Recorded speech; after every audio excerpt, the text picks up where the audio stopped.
2022 Special Assembly meeting to order. Join me for a flag salute. Pledge allegiance to the flag of the United States of America, and to the republic for which it stands, one nation, under God.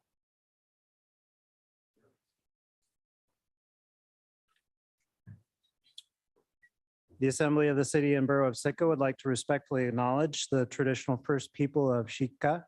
With gratitude, we proceed on Tlingit. Sarah, roll call, please. Deputy Mayor Knox, Here. Mr. Mosier, Here. Mr. Christensen, Here. Ms. Duncan. Here. Ms. Himshoot. Here. And Mr. Miller. Here. Mayor Eisenbach is absent this evening. Thank you. Any correspondence or agenda changes this evening? All right. Persons to be heard.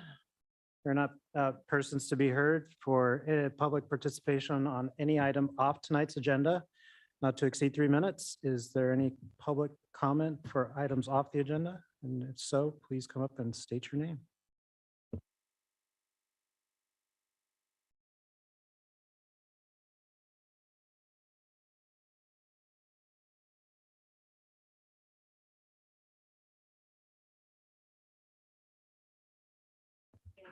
Came to say was I noticed that there's no parking in front of the Bayview, and it's for the buses, and I understand that. But the buses stop at 7 o'clock, and a lot of older people go there to have dinner. And I think that it should be open, that you can park there from 7 on. And so I'm just bringing it up, something to think about. We go there and we have to go around, and I'm 86 years old, so I don't like walking all that way.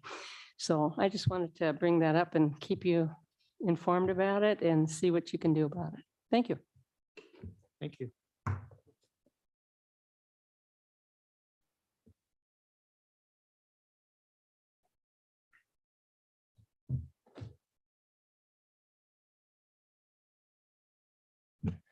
Good evening, Richard Ween. Shirley Robards is a venerated elder here in Sitka, and I think she has a good point. One of the things I'd like to bring up today was I remember quite a while ago there was an issue about the salmon as it related to the killer whale population in Puget Sound. And I also remember a lot of testimony, notably by Matt Donahoe. And this has come up now recently, and by the way, at that time, the Assembly gave a resolution of support to the Alaska Trollers Association and to the fishery.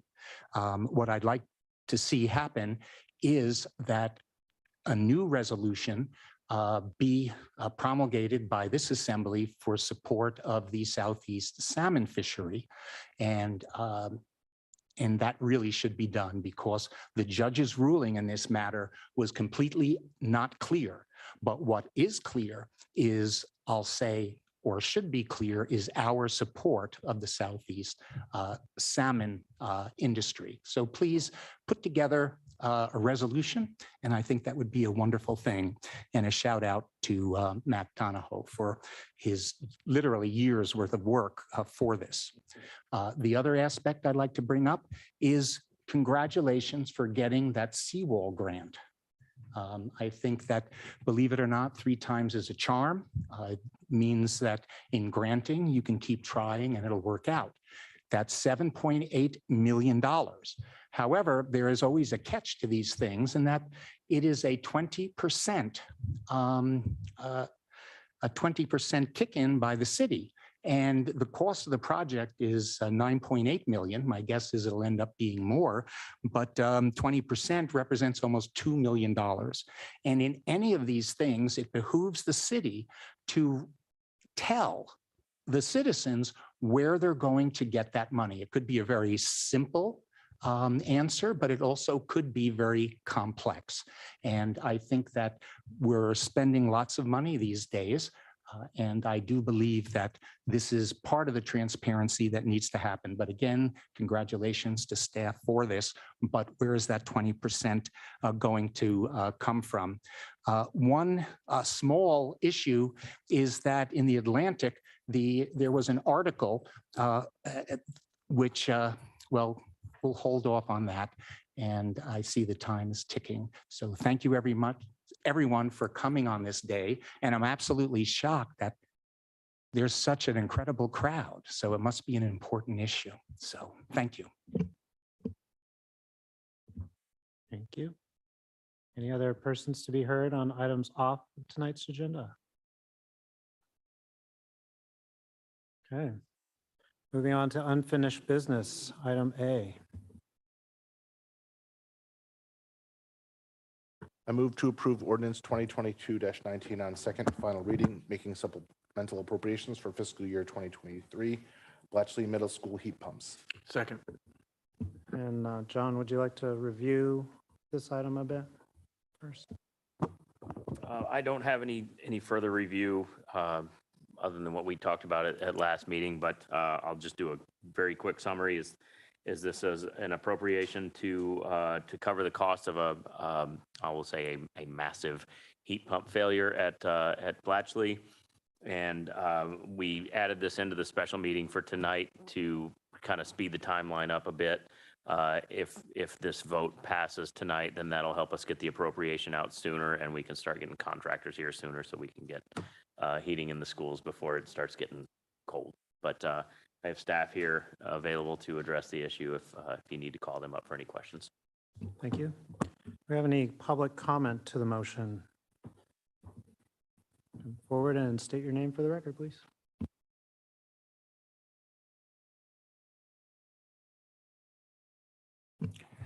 Good evening. My name is Richard Ween. This motion is a supplemental appropriation for $600,000 for the heat pumps for a Bletchley Middle School. It was originally estimated at $389,000, and there was a 40% contingency fee added to this. Now, I get it. If I walk on the ice and I slip and I break my ankle, or I get a Colles fracture, I know I have to get it fixed. And this certainly needs to happen. But when you deal with things, I also believe in root cause analysis and understanding what happened to bring us to this situation. We heard at the last meeting, well, maybe it was the end of its normal lifetime, or et cetera. But what we also heard was that it was improperly placed. Now, interestingly enough, the city spends a lot of money on engineering and analysis reports. I'd like to bring you into the Wayback Machine, and that is to July 4th, 2012, with an article from Ed Ronco from KCAW, which they report on the Bletchley School renovation, which cost $12 million. 30% was paid for by the city because in 2010, we approved a bond. So that you can do the math. The important thing to note here is that it was stated that the average utility bills for Bletchley was $250,000. And they had an analysis. Boy, I'd like to see that analysis. It said that it would save the school district over $300,000 over 20 years, $30,000 a year, not bad, but it's only been 10 years since this occurred. And therefore, we are now paying $600,000. And so my question is, where is the learning that can come from something like this? Is anything going to be reviewed, all the reports, et cetera, to make sure that this kind of thing does not happen again? This is an object lesson on how we believe in analyses, and then we vote positively on the analyses. And here we have an actual example where all of these money savings, et cetera, are just not there. And at the end of the day, it's going to be costing us money. Clearly, it needs to happen, but I do say that the Assembly needs to begin to do some introspective work in analyzing what the decisions that they make are, and not just say it's for the children, but to actually understand what is happening with the expenditure of city money. 600K is a lot. Thank you. Thank you. Any further public comment? Okay, seeing none, back to the assembly.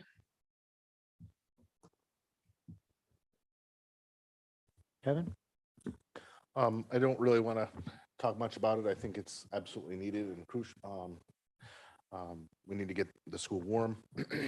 I believe John mentioned at the last meeting that he was going to be, obviously the priority is to get heat in the schools, but they are going to do some backtracking and looking at, see if there is a possibility of recouping money at some point. But that's not the main priority right now. Right now, we want to get those schools warm.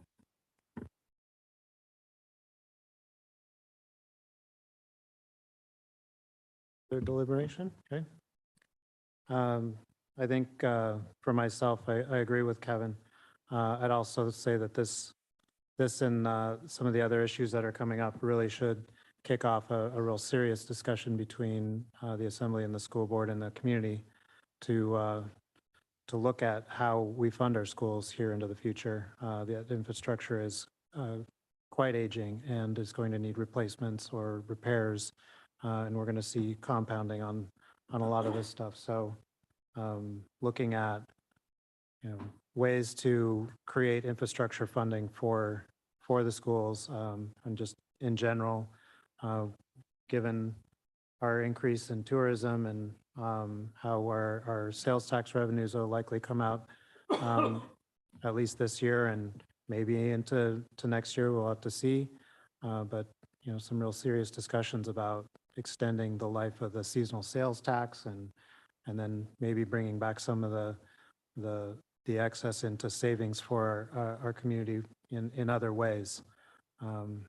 But yeah, this as a single issue here is necessary to move forward. So no other comment? Just Dave? one. I think one of the big issues here is that we, like you said, we learn from this and when we move into the future. Preventive maintenance is a big issue, especially on these types of things. I looked up online today, I just typed in, how long should a heat pump last? How long should a commercial heat pump last? I mean, it's a pretty basic question, not that I'm going to base my life on it or anything, but it said between 10 and 15 years, depending on a variety of different things. Weather, heat and cold affect, cold, especially damp, cold affects it, and a number of other things. But I think preventive maintenance is the big thing, and to make sure that from now on, that if we don't have a maintenance guy here in town that's able to do work on these things or check them and everything, that we're bringing somebody up every year to do that.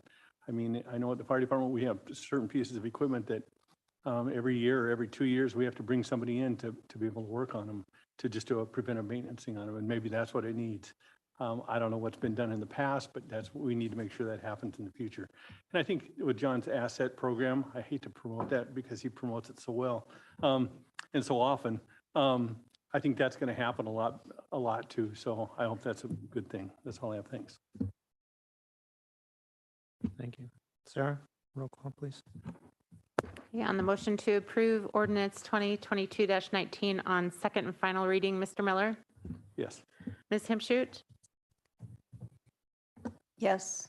Ms. Duncan, Yes. Mr. Mosier, Yes. Mr. Knox, Yes. and Mr. Christensen. Yes. Motion passes 7-0 on item A. Okay, we're on to new business. Item B, discussion and direction on commercial operations at Harrigan Centennial Hall and other applicable city and borough of Sitka facilities. John, would you like to introduce the item? And I understand we have some staff here too who will also present, and then we'll have a discussion after that. Yep, thanks. So as I'm speaking, if Lenise and Tony could make their way up here and have a seat, I'll just kind of explain where we're starting from here.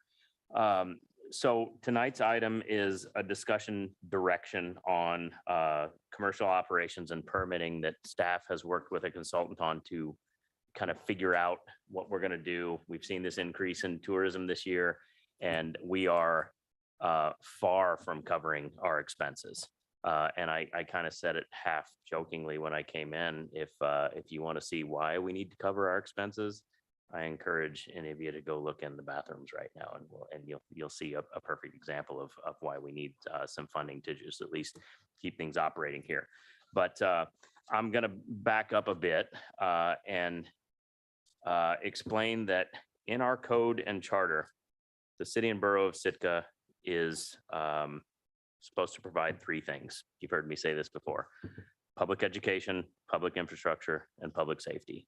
A space to do business is not one of the things. A free space to do business or a very low cost space to do business is not one of the things that's in there. So as I said, we need to cover our expenses if we're to provide a place that's safe and clean and inviting and operating smoothly for our visitors and for our locals.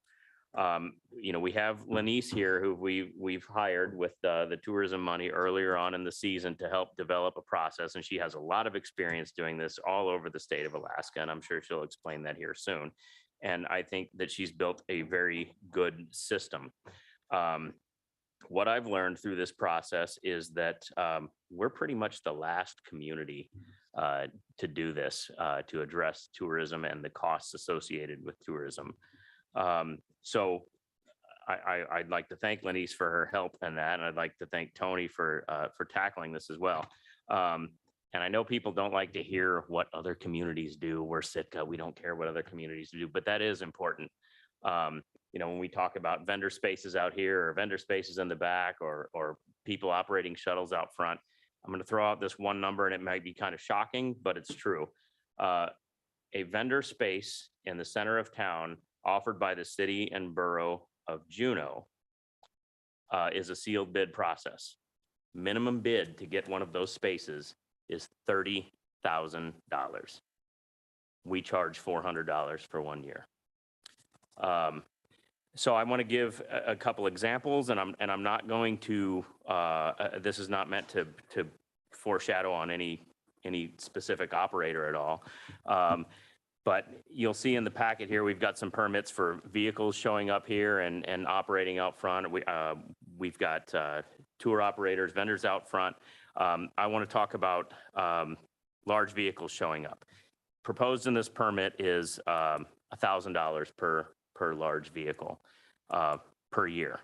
So if you had 30 buses at $1,000 per bus, that's $30,000 per year to operate and drop off and pick up, unload, load passengers here. Assuming that we get 500,000 passengers next year, and I'll even back off and say, let's say 50% of those passengers use that bus, that's $30,000 divided by 250,000 passengers. That comes to 12 cents pass through to the passenger. I don't think it's going to kill their ticket fees with the cruise ships. Right now, we charge $0 for vehicles to load and unload here. As far as, let's say, tours or vendors out front, let's say you run an excursion and you own 10 vehicles that each hold 7 passengers, and you charge $100 per passenger in that vehicle to get a great tour of Sitka. And you do that for about 100 days through the tourist season. That comes to $700,000 EBITDA, or let's just say $700,000 in revenue. We charge that agency or that entity that receives $700,000 in revenue for the year $400 to do that. So if we were to take that $400 and multiply that by the 15 spaces we have, that earns us a whopping $6,000 for the whole year to operate out of Harrigan Hall. I doubt that covers the cost of the toilet paper for the bathrooms. So even under the new system, let's say that same example with the tour company and $500 for that vehicle, and they had 10 vehicles, that would still only cost them $5,000 for the year to operate under this system, making potentially $700,000 for the season. So I just want these numbers to be out front as we discuss this. And as I explained in the beginning, this is a discussion direction item. There's no decision in here. That doesn't mean the assembly can't make some decisions, provide some guidance tonight. But it'll be left up to the body if you want to hear public input on this. And if there are any motions made, then obviously we will need to take public input. If there's anything that that you do not agree with or want to change with the permitting process. But with that, I'll turn it over to Tony. Lanice, I hope I didn't steal your presentation, or if you have some questions here. Good evening, Deputy Mayor and Assembly. My name is Tony Rosas. I am the Heritage Centennial Hall Manager. Hi, everybody. This is my first time here. My name is Lanice Henderson, and I'm the owner of the Professional Development Company. I moved to Sitka 2 years ago, so I'm now a local. My son Holden goes to Mount Edgecombe High School, so thanks for having me. It's good to be living in Sitka. I think first, what I would like to say is just kind of the rundown of the operations here. About the permitting system and the current way that the process is going here. So through a little bit of research, it seems that the permitting cost and process really hasn't changed for over 20 years. So we were tasked early March to organize and update our permitting system for this municipal, or for the municipality and for the building here. So the way things are going now is we're on a first come first served basis. They'll come down to the police station and they'll first be interviewed there, get their information looked at. Then they'll come see us and they'll either get charged $400 there or get charged $400 here. Every once in a while, it gets a little confusing on where or what the price is actually covering. So part of the restructure is most of the permitting system is going to be dealt out from Centennial Hall. So that being said, the very first one that I like to go over is the commercial vehicle loading and unloading authorization. I just want to say something really quickly as we jump into this. I've been working with the staff here at Centennial Hall for 4 months on this. And one of the things that they've been working really hard on is we've been looking at this from the business standpoint, from the cruise ship line standpoint, and also from the city standpoint. I've been working in tourism for almost 30 years now. I began in the Upper Lynn Canal as a shore excursion owner. I had businesses in both Haines and Skagway. We did canoeing, rafting, hiking, all of that type of thing. We expanded out to Glacier Point and then into Juneau. And so I spent quite a few years on the other end of the spectrum as a business working in this industry. And so with Tony and these permits, we had in meeting rooms boards out where we were looking at it from the business standpoint, how it worked for the businesses, how it worked for the cruise line agencies, and then also how it worked for city government. I've now sold the majority of those businesses. I still am a part owner of one business that's in Juneau, and I've been doing consulting all across the Pacific Northwest, the state of Alaska, and also in the Caribbean. My clients for many years were Princess Cruises and Tours, Royal Caribbean, Holland America. I did a lot of work with the cruise lines, training their staff and their employees, helping them develop all of their products throughout the state of Alaska. So for a while, I did the whole cruise ship thing too. I was actually even on the first Disney ship as a secret shopper that came to the state of Alaska. Through the years, that's morphed into me working with cities and boroughs and companies, throughout, mainly Southeast. I'm trying to stick close to home these days, but I have clients in Ketchikan. Icy Strait Point has been a client of mine for years. I helped with Sea Alaska Heritage Institute for the last 9 years, develop their campus in Juneau. I work with Cape Fox down in Ketchikan, White Pass Railroad up in Skagway. And so one of the things that I want to say is when we were doing this whole process, we took a lot of time in the last couple months to look at it every which way we could and come up and ask questions and make phone calls and try to figure out with Sitka emerging in this industry, what would be in the best interest of our community from all of those different sides. And I want to take a minute and just thank Tony for hanging in there with me because it's been a lot of hard work. And so what we present to you today is our best recommendation for what we think is not only going to be in the best interest of our businesses, but in the best interest of every community member that lives in Sitka. So one of the first things that we want to kind of cover is the loading and unloading vehicle permit. And one of the things that we had realized early on is one of the biggest impacts of vehicle traffic now that we have quite a few more tourists coming through town is property, roads, infrastructure. It's getting used way more than what it ever has been. So in this permit, it's kind of designed to kind of, for one, keep track of everybody that is loading and unloading there here in Centennial Hall. That was one of the reasons why we did it. The other reason also was to try to capture just a little bit of revenue to put back into the community for roads and infrastructure and back into this building to help with the overflow of tourists coming through and vehicles coming through. Something that we've never seen before here in Sitka. So the way this is designed is pretty, it's pretty well written out, I guess. And basically what it is it's gonna depend on, it's each commercial operator under this chapter shall pay a non-refundable loading and unloading authorization fee. And what we've seen in the past is, or now is that we're getting a lot of vehicles up on the curb, dropping off, picking up. And what happens is everybody that drops off, picks up, all of their people are using the facilities, walking around the grounds, that kind of thing. But we really don't know sometimes who is dropping off and picking up. We get vans from all different lodges. Sometimes we get other vehicles that are picking up for boat rides or for whatever excursion that they have planned.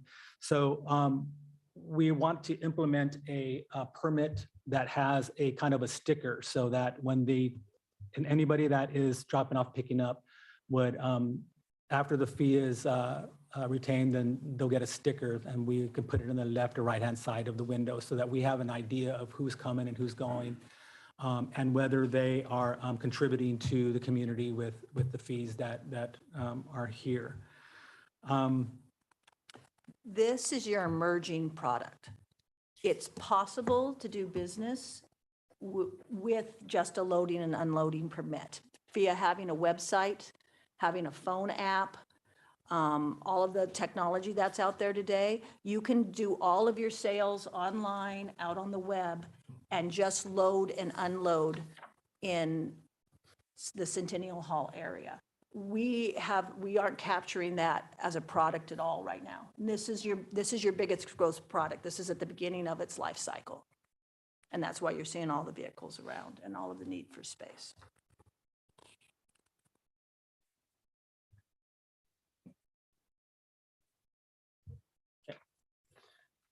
So the next one we'd like to talk about is the Art Outfitter parking space rental. Essentially, this one and the plaza space rental are pretty the same. And what that is we want to go to a bidding process, or we're suggesting that we go to a bidding process. Like I said before, right now it is a first come, first served basis. It is at $400 per square to sell in front. With the bidding process, we felt that it would be a little more fair for especially new businesses that wanted to compete for those squares as well. So the bidding process there would be a time where the minimum bid would be deposited. We have not yet figured out or decided on a certain date. It would be early in the season or early before the season, to capture all that so that all of the vendors would know where they are at and where they rank as far as the bid process. We have 10 squares out in front. As of right now, we have 11 vendors that are not all occupying, but if they were all to occupy, we would be one shy. We'd have to do something different for them. But that just goes to show that just the anticipation of having 480,000 people in town, new businesses are coming out. So that's the bidding process.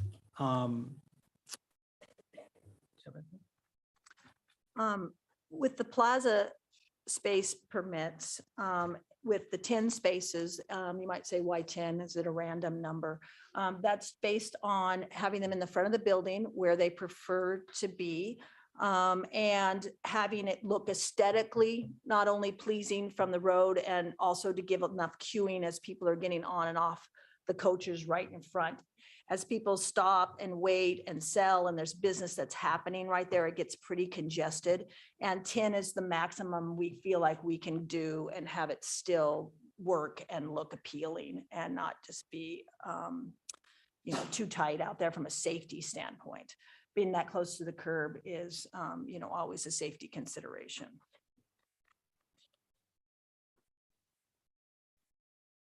So next we have the plaza space permit, and it pretty much mirrors the outfitter space permit as far as the procedure of doing that. Oh, the plaza spaces are 10 spaces. The outfitter are the ones that are behind, and they're 5. So we don't want to confuse you guys. We were kind of going back and forth there with what we were talking about. The procedure is basically the same. It's a sealed bid process. There will be a date that all the sealed bids are supposed to be in by, and then we go through those, and then 1 through 10, the highest bid gets to choose which one they want. And then we continually do that until all 10 spaces are occupied. So 5 in back for outfitters. They're the ones that have the larger vehicles. They're going to have all their equipment. Those are the spaces that are available back there. And then 10 out front for just the signs and the selling. So that's 15 spaces total, maximum for space that's available to be permitted here. And then the loading and the unloading. So those are your 3 products currently, unless we build more infrastructure. Can I ask a quick question for that?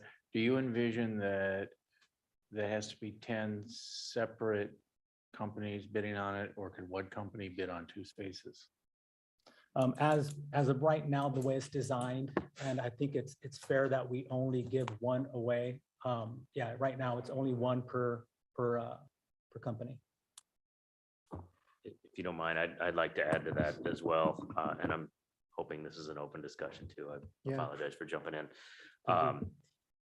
One of the issues we've seen in other communities, and Lenice and Tony and I talked about it during our last meeting, is collusion when it came to the bidding process. So I think we've developed a method in here to prevent some collusion. I think in Juneau, the reason is $30,000 minimum bid is it seems like the people that get it every year have kind of gotten together and decided that $30,000 is the price they're going to pay, and they do that every year, and that's what they go with. So I think we've developed a method to somewhat address that. Yeah, and that method basically is that if we get all the bids and they're exactly the same price, we'll just draw them out of a hat. So if the businesses would like to have the future of their business based on a random draw, then that's their choice.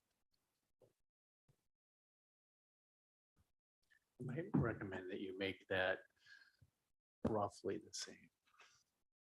In other words, if they're It can be open for 5,001 and discussion. 5,002, and 5,003, that kind of thing, within a percentage or something.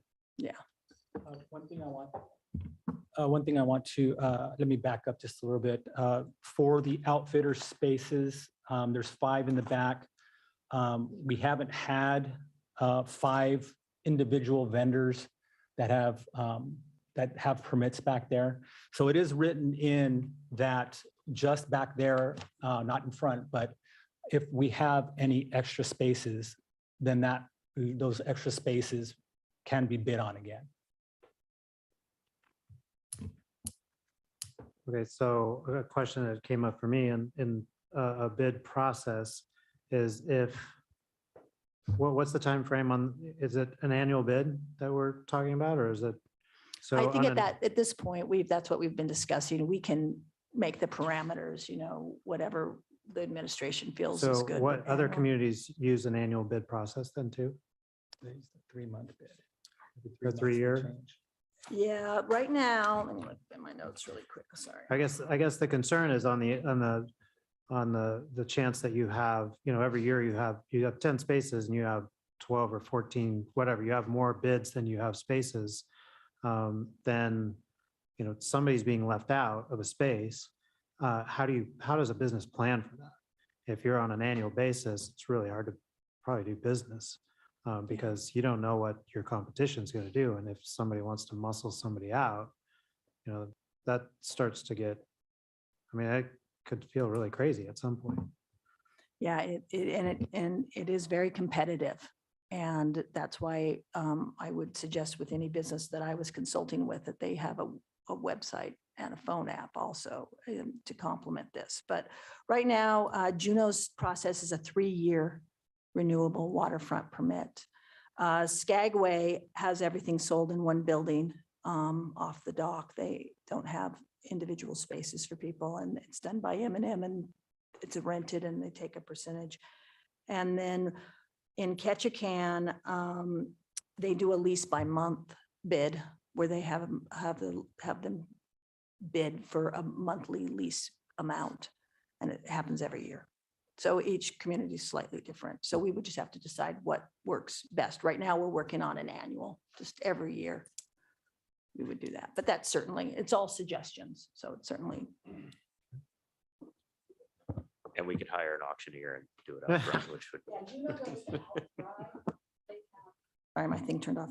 If they have more than 8, they only have 8 spots, Juneau, so we're actually having 2 more spots than Juneau would.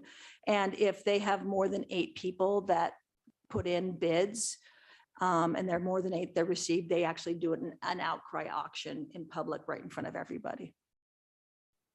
Which is very exciting. I had a number of questions. I'm not sure if I should just start firing away. So, Yeah,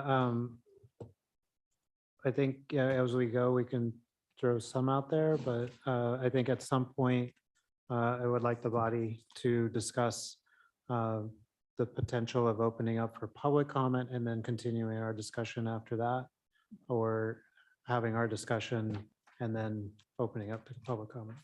I guess that was my question is, should I ask my questions or wait for? Go for it. Okay.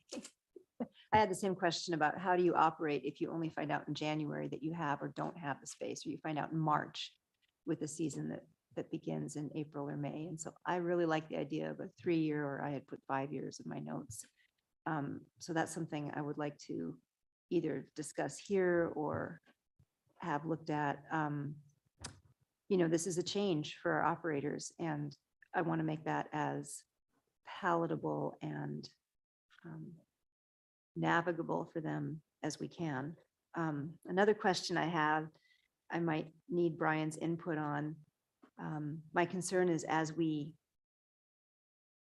as the industry grows in Sitka, if we have a limited number of spaces, is there any way to prioritize local businesses? We have people who've operated here for 20 years plus. I don't want to see someone come from outside, and I know that doesn't sound great, but I want to honor the businesses that have been here growing Sitka.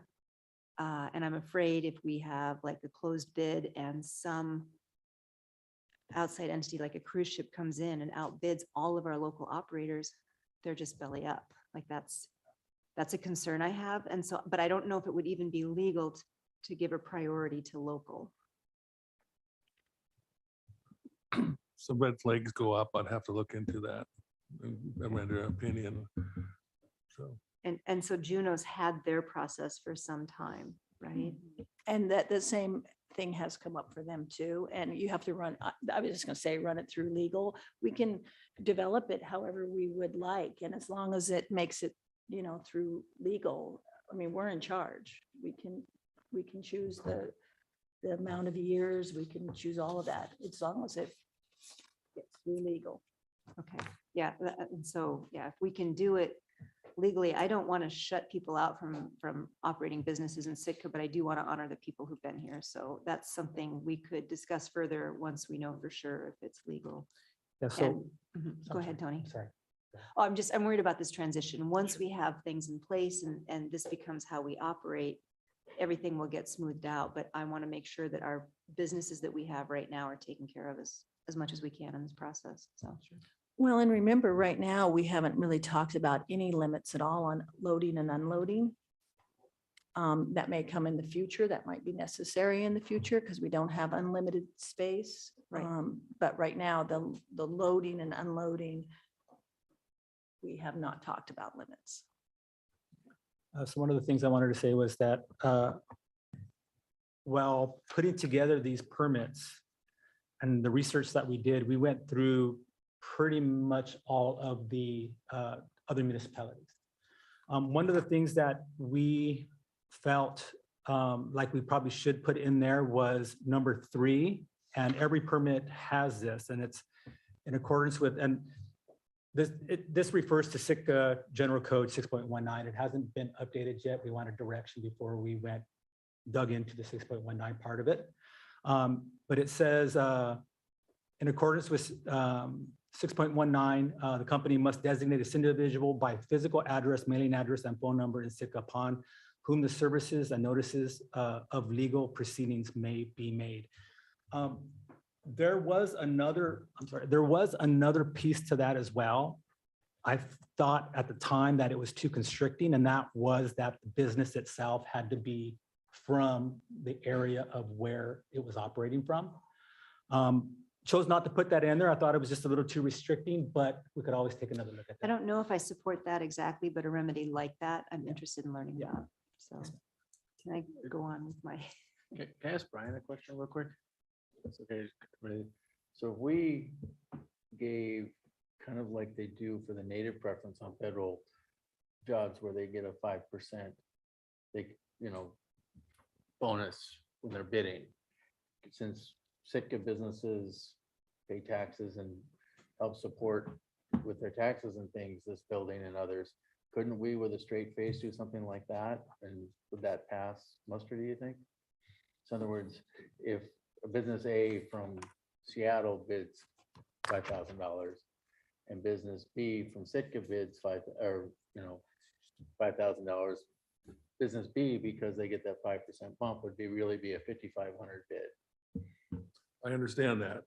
What I would say at this point is if we want to give a local preference, constitutional issues, red flags of those come up to me, and I would want to render an opinion on that before you adopt anything that gives a local preference. I don't want to speculate right now what that would be. Sorry, can I ask one question, Brian? Okay. But do you think, off the top of your head, there is a way to give preference? I mean, whether it's what Tor suggested or some other thing about resident, like years of service or years active in the locale to give some sort of preference, there has to be a way to be able to do that. Put it this way, I think it's very much worth looking into. Thank you. I'd also like to add that if the concern is there for the larger out-of-town or cruise ship industries outbidding, I would imagine that they would have been here already when it's only $400 a year. I could be very wrong as things are picking up. And I'll state the unpopular option as well.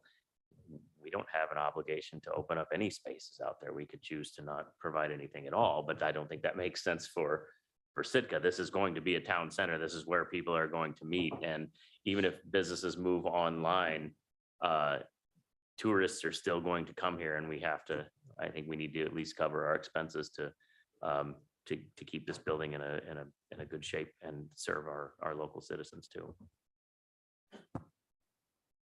can Go ahead, Rebecca. Yeah, well, when I talk about the local preference, that over time, yeah.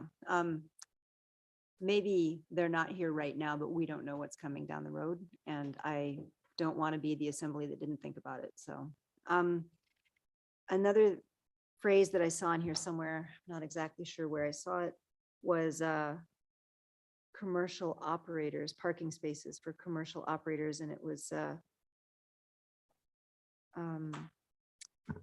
to outfit or whatever. There was a phrase for reserved by space number. Oh, I wish I had marked where I found that. But What I'm worried about is, does that extend then also to the charter fleet as opposed to people operating here? And the reason I'm concerned about that is when I think about those charter boat captains getting up at 3, 4 in the morning every day, they don't want to have to figure out parking. So we're trying to target this to operators who are using this space for visitors who are coming into Sitka on buses. Could a charter company using this language grab a couple of parking spaces just for their captains? Does that fall under commercial operator? As of right now, the way we wrote this and yes, I believe it would. The way it's written out is that these parking spaces in the back of the building are designed for outfitting of a tour or excursion. Yeah, I found vehicles are to be necessary for customer outfitting and rental of equipment to be used on a trip or tour. Yes. I think that's, the map didn't completely correspond with the things that we're talking about. So that one is under outfitter space agreement. So we're talking the red spaces back Yes. here. So then when we talk about parking spaces,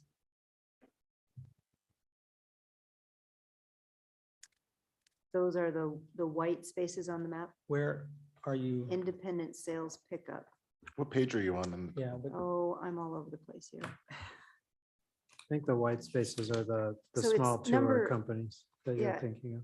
It's number 3 that I'm looking at, but it's page 4, item on, number 3. are you on the non-bid or? I'm on Harrigan Centennial Hall Outfitter Space Agreement 2023 bid, Space agreement, page okay. 4. Page 4 of our packet. Yes. Okay. And number 3, parked vehicles are to be necessary for customer outfitting and rental of equipment to be used on a trip or tour. Like, I understand the intent of that, but is it watertight to that intent?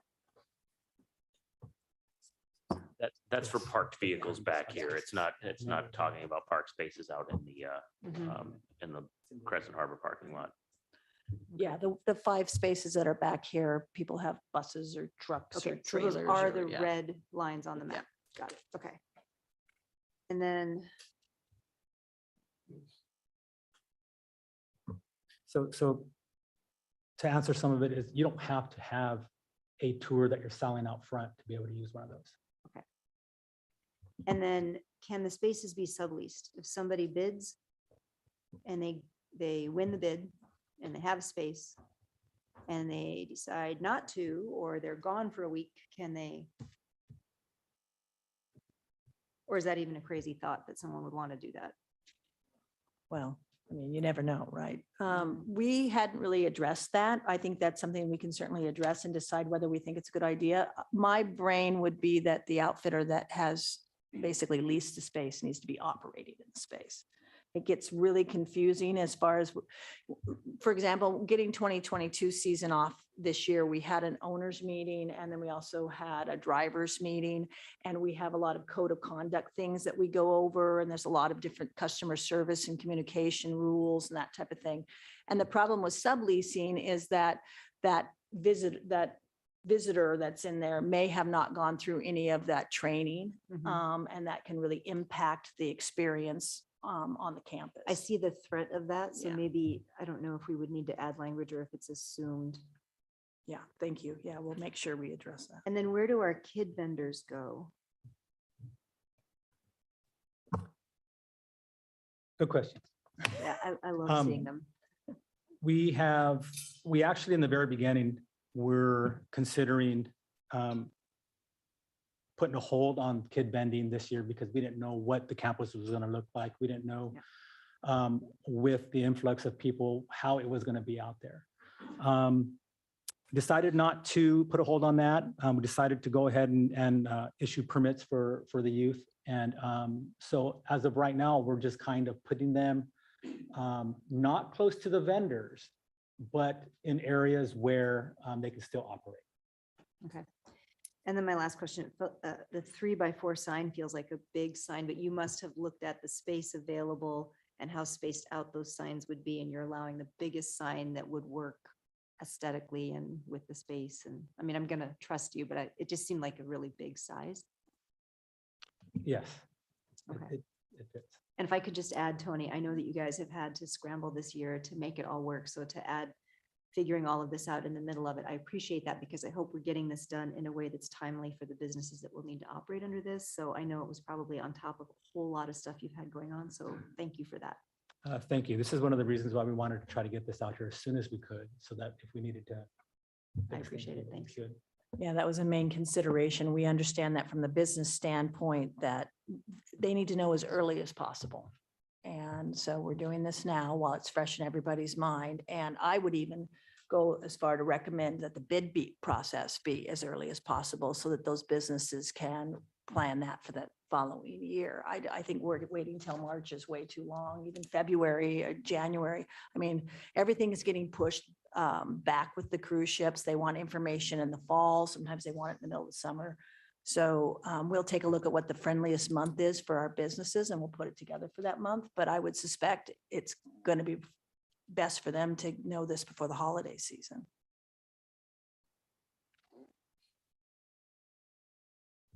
Okay, you have further presentation from the documents that you have? No, I don't believe so. Okay. All right, so thank you for that. Very, very nicely done. With that, I would like to, oh, Crystal, sorry, go ahead. These are actually, I had one question, which I'll ask after we hear from the public, but kind of related to the conversation that's taken place, just 3 points of clarity. So you had mentioned that loading, unloading, they would purchase a permit, but we're not looking at limits at this point in time. Do you guys, why? I know that we're trying to roll this out. Is it because we don't anticipate that being a problem until further down the line? No, I Or do we want to just start anticipate it. small and build? Yeah, and I think I anticipate it. I don't know if I want to call it a problem. I would say a challenge as far as space goes. We just haven't had a chance to do a study. Like there's a whole traffic thing and holding patterns. It's a pretty complicated thing. And if that's something that we're interested in, I would suggest we start that right away. So those would be next steps. So, okay, that makes sense. And then we were talking about the spaces in red. In order to have representation out front, did I read that you have to pay an additional $750 to be able to have the space in the back, but then also do sales out front? That was that's just a sample. That's actually old information. In order to have a space in both places, you would have to enter, if we choose to go with a bidding process, you'd have to enter into the bidding process. So you would bid for your back space, you'd bid for your front space, and the Okay. price would be whatever the Gotcha. price would be. And just real quick, and one of the reasons behind that is that you don't have to bid over there, but you can bid over there and kind of vice versa. I see. And then a little bit related. So I know that you're always thinking things through. And so you asked the question about the subleasing. Are you anticipating like a real world example where that would be relevant, where it sounded like you were hoping that they could not sublease because they need to go through the training? Are you thinking of an instance where it's non-refundable? They have a permit for the year, they can't use it. And so obviously they would try to sublease it. Right, something more along those lines where it would be more of a permanent sublease or something like that, not just for a week at a time, but I hadn't really thought of how it might work. I just, when somebody owns a space, do they have the right to then pass that space through? And I just thought we should at least consider what that might look like. Okay, those are my 3 quick questions. Thank you. Okay, so I wouldn't go too far. You may be called back. But before we move any further, I would like to hear from the body how we would like to proceed at this point. Would we like to go out to some public comment and then come back and deliberate some more and possibly have more questions? Or would we like to have a discussion and then go to public comment after that? Yeah, I'd like to do both. I mean, I'd like to at least do a little bit of discussion so that the public knows roughly what we're thinking. And then after the public comment, we'll probably have some more. That's kind of what I was saying.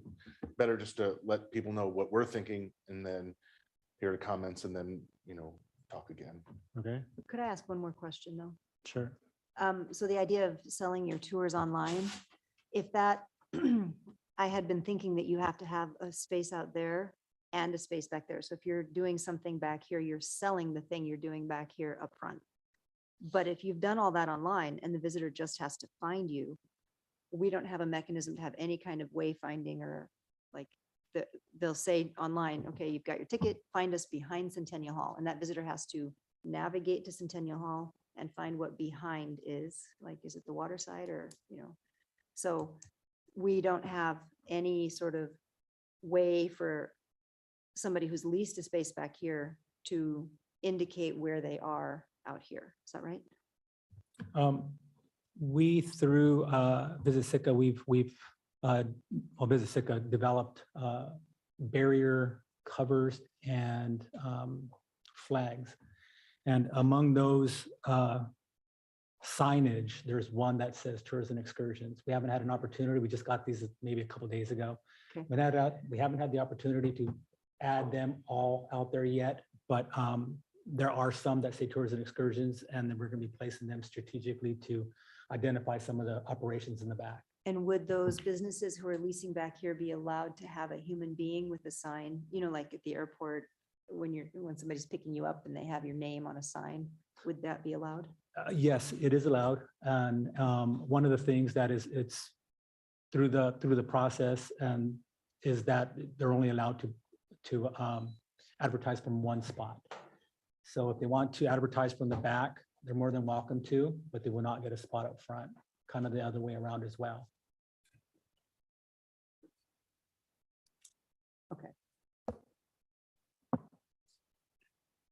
Okay, so before we get into our first round of deliberation, I'd like to take a 5-minute break and we can come back, have a discussion, and then we'll open for public comment.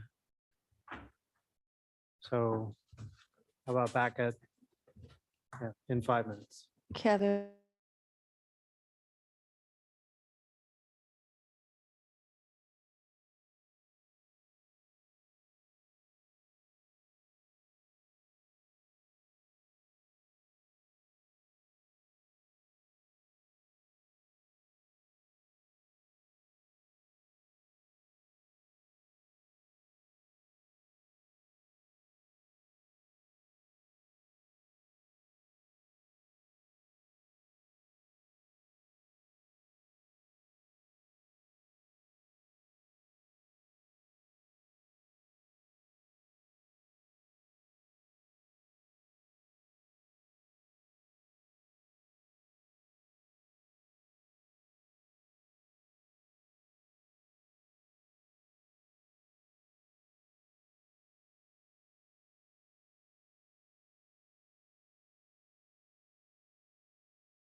assembly back together here.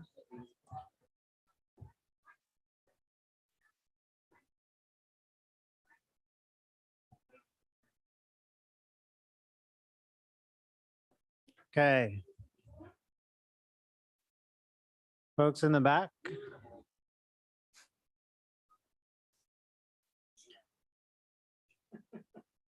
Okay, we're going to go ahead and open up discussion with the assembly, and then we will come to a moment where we'll take some public comment and continue our discussions. I'd just like to, again, thank staff and everyone for bringing the issue forward and providing a beginning look at this. And I'll open the floor for the assembly. Tor? Yeah, I don't have a whole lot to say on this other than it looks reasonable. I know that, you know, the prices strike me as pretty reasonable because I remember when I was reading my packet, I was thinking, well, if I own this building, own this area myself personally, I'd be charging a whole lot more. But, and that as kind of custodians of this land is owned by every citizen of Sitka. And I think getting a reasonable return on it is important. And plus, you know, all the extra wear and tear on the Centennial building needs to be taken into account. I think this is I think they've gotten us most of the way to the goal line with this. We at least have a good framework to talk about, and I think there's some things around the edges. I like the idea of a 3-year. I was thinking about that. If I wouldn't want to go much longer because then inflation starts to rear its head a bit. And I was trying to think of, well, maybe you could have an inflation adjuster for a number of years, but I think 3 years gives people enough time to plan. Although I'm not, you know, stuck on that number necessarily. But like I said, I think this is a good outline, a good kind of way of doing it. And the bidding, you know, it's really the only fair way, especially when you have more vendors than you have spaces. I'd like to figure out a way to do a local preference. You know, to me, the idea of giving something like a 5% credit, I guess, to a local company, if that's legal, would be a way of doing that. You know, when, like I said, like they do with federal when native-owned businesses bid. But I don't have a real strong feelings about how we do that. I just would really like to figure out a way to do it. But we have to do something. You know, I've been down here a few times, I think we all have, and it's pretty chaotic. And so anything we can do to make it organized and make it at least somewhat pay for itself. I just kind of looking in the back of the napkin kind of calculations, even if we went through with the fees that we're discussing here, don't think it really pays for the extra work on the Centennial building. It helps, but it doesn't completely cover it. So I don't think they're onerous. But you know, and I'm perfectly willing to hear any ideas on ways we can do a local preference or ways we can tweak it to make it work better. But I think we've got a good framework to start with, and I think you guys have done a nice job. So thank you.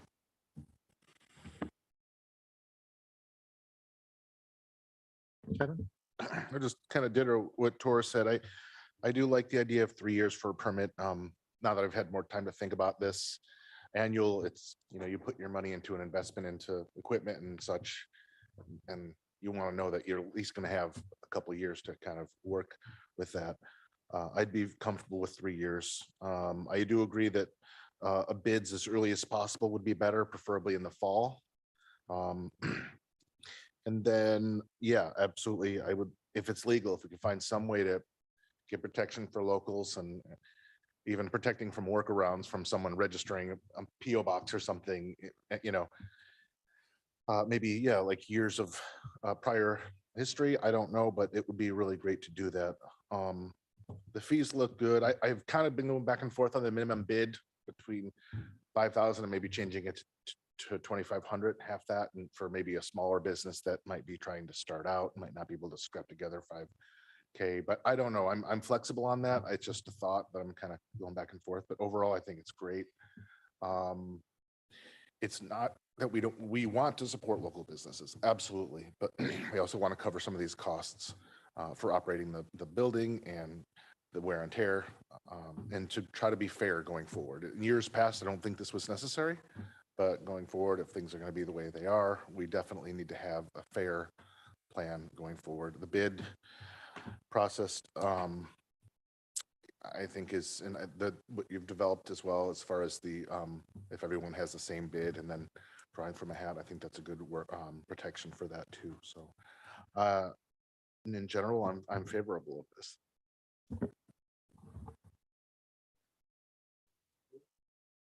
Kristen?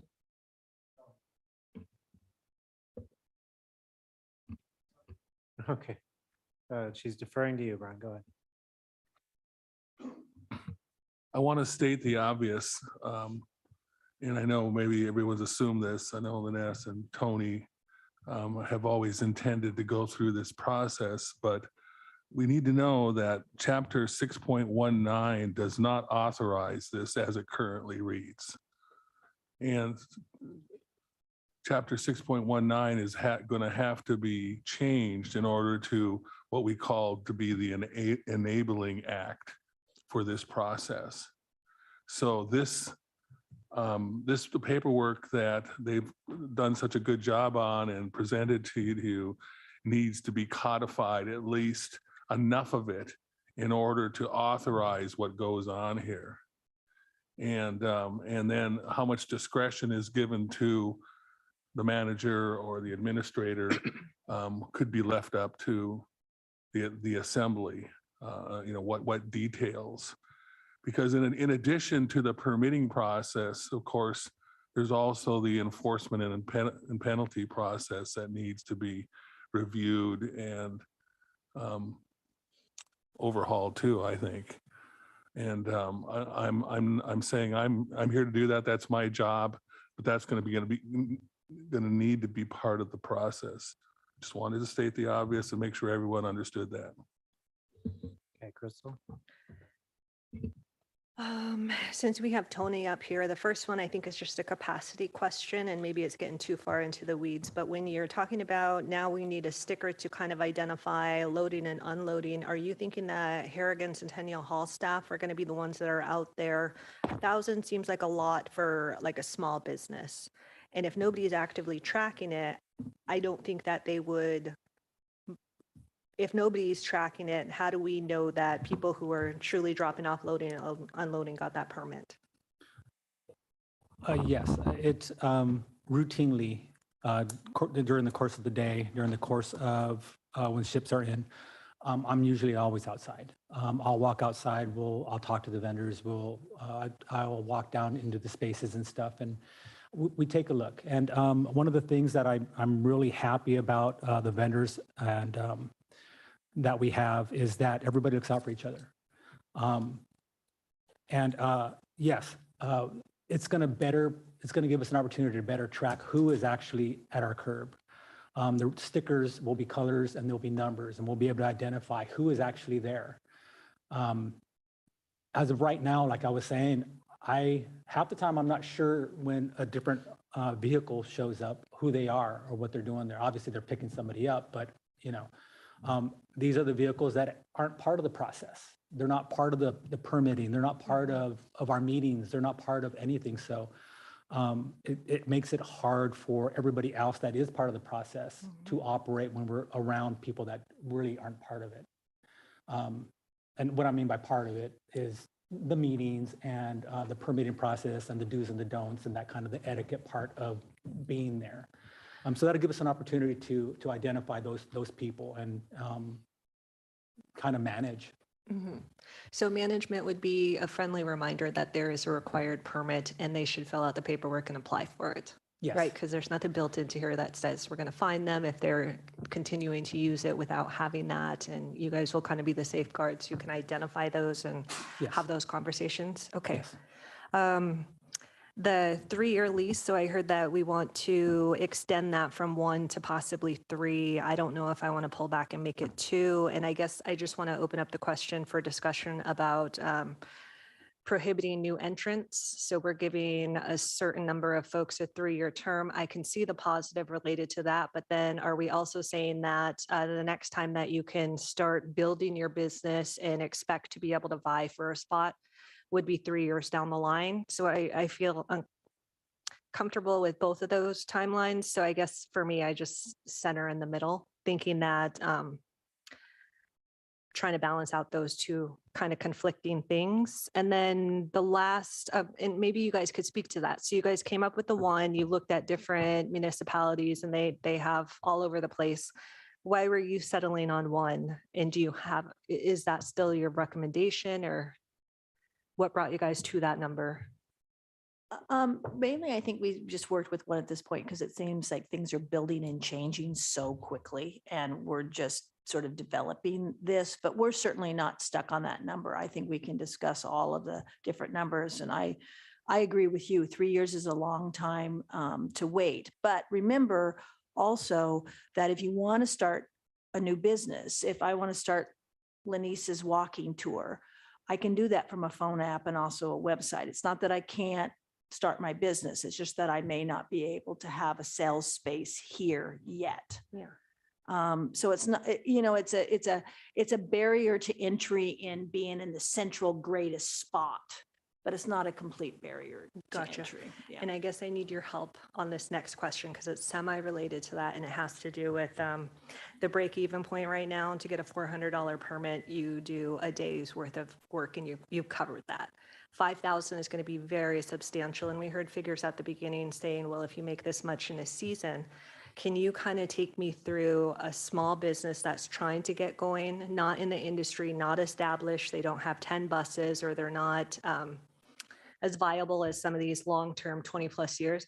What does it look like? Are we putting up another barrier for people to get into the tourism industry?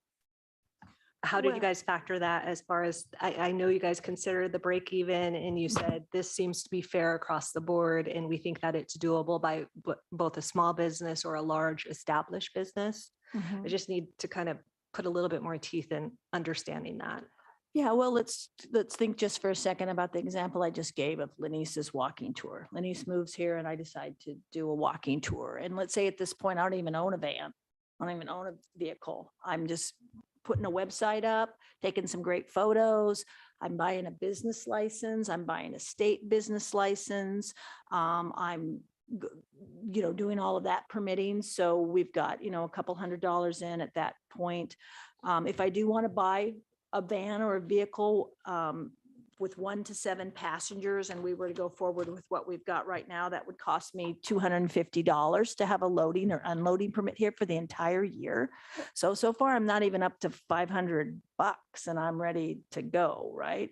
And so, it really, it's about an à la carte menu, really, is the way I look at it as a business person. You can go bare bones and start things up and do everything online and that type of thing, or you can start adding in the à la carte menu. And if I want a sales space here, I can bid for it. If I want a loading permit, I can bid for it. If I want to get a bunch of equipment and bid for a space back there. So I can build my business and add my à la carte menu as much as I want as I go, through the years. And there's lots of different ways to operate. You just have to be really creative that way.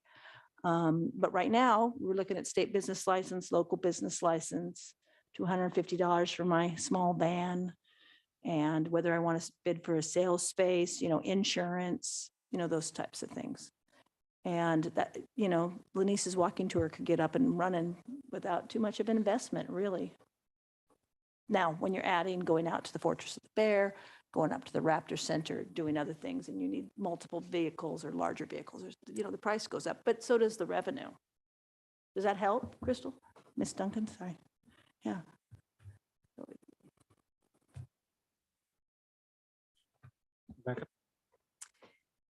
I still have even more questions and some comments. So I also was questioning the 3-year versus a shorter term on the, I'm concerned for businesses trying to operate in a one-year environment. I think that's a difficult horizon.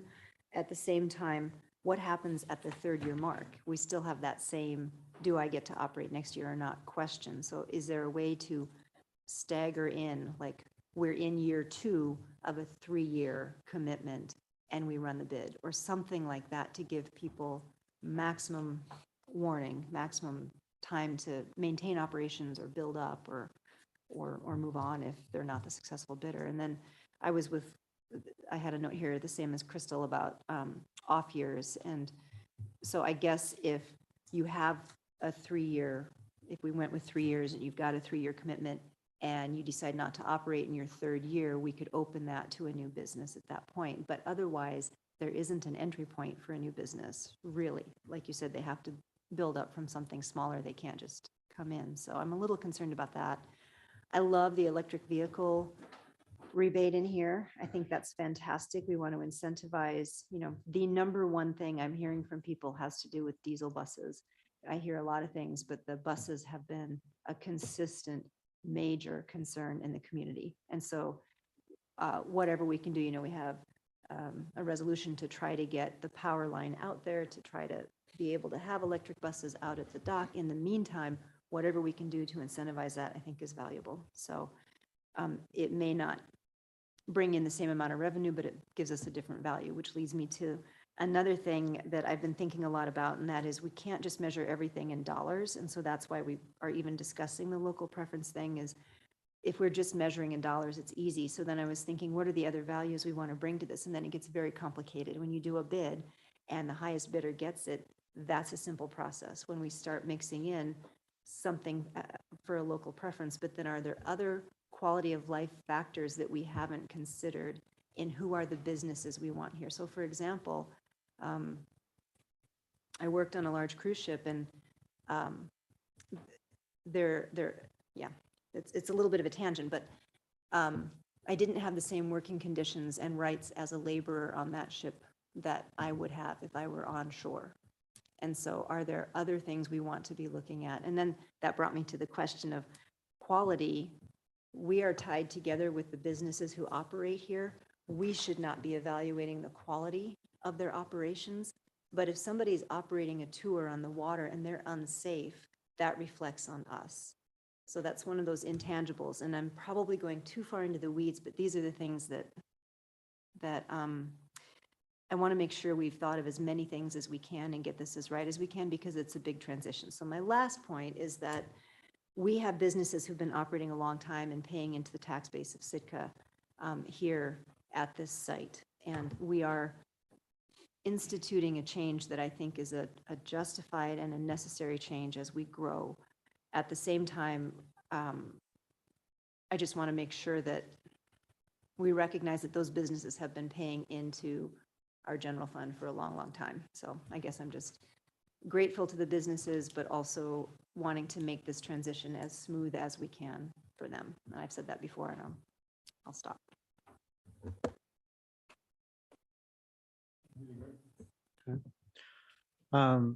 I like a lot of what I saw in here, and in particular, just even as a boilerplate template for some of the other sectors that we have within the city, because Harrigan is not the only place that we would consider some of this kind of stuff. We have, permits and other processes for people who are here as visitors all throughout the city. In fact, the Parks and Rec Committee has, in the last several months, approved a few of those for special use permits. And they range in price, they range in scope and visitor numbers and other things like that. But we did hear from folks over in Baranof Warm Springs that would like to see, something like this happening over there, and then also some accountability built in over there, because there isn't really all that much enforcement. But like I said, I think we're starting to develop things that really could be used as templates for reaching into our other sites, the other places that we see a lot of visitor traffic, whether it's from a cruise ship or from special boutique cruises or other charter entities going into different places, or kayak groups touring the Chai Chis or whatever it might be. In the trail groups, I like the walking tours. We have hike and bike folks that pay into the special use permit system here. And I think that could be made more robust, not necessarily charging them more maybe, but just, outlining more of the expectations, like what we see in these permit and how you've kind of outlined a lot of this. I'll echo Rebecca's. I really like to see the reduction for the electric vehicles, meeting the city's goal of decarbonization and also contributing to our city infrastructure, the electric utility enterprise fund. It's always better to have people using energy that, buying energy that stays here in Sitka. The dollars stay here in Sitka, not 90% of them leaving. I think that's great because it only benefits all of Sitka and our ratepayers. I will echo the same things about the timeframes. I'm not super comfortable with a 1 year, revise or, rolling lease or rolling bid. I like the 3 year. I definitely like the 3 year with a real early reapplication. And the sublease piece, I think is, Rebecca's right too. That definitely should be clarified. When we talk about how we set the rate structures, I think there may be a fair amount of public comment around this, whether it's too high or too low. And Tor kind of pointed this out with his comment about if he had owned this building, these are pretty reasonable, fair rates. People very oftentimes look to city government and want City Hall to operate more like a business. This is one of those steps in trying to operate a little bit more like a business, really valuing the space that we have, making sure that we're collecting for, replacement or maintenance of our infrastructure and other things like that. So it's concerning that we are in the place that we are, that we're barely affording the toilet paper replacement in the hall right now. But I like the direction that we're leaning here.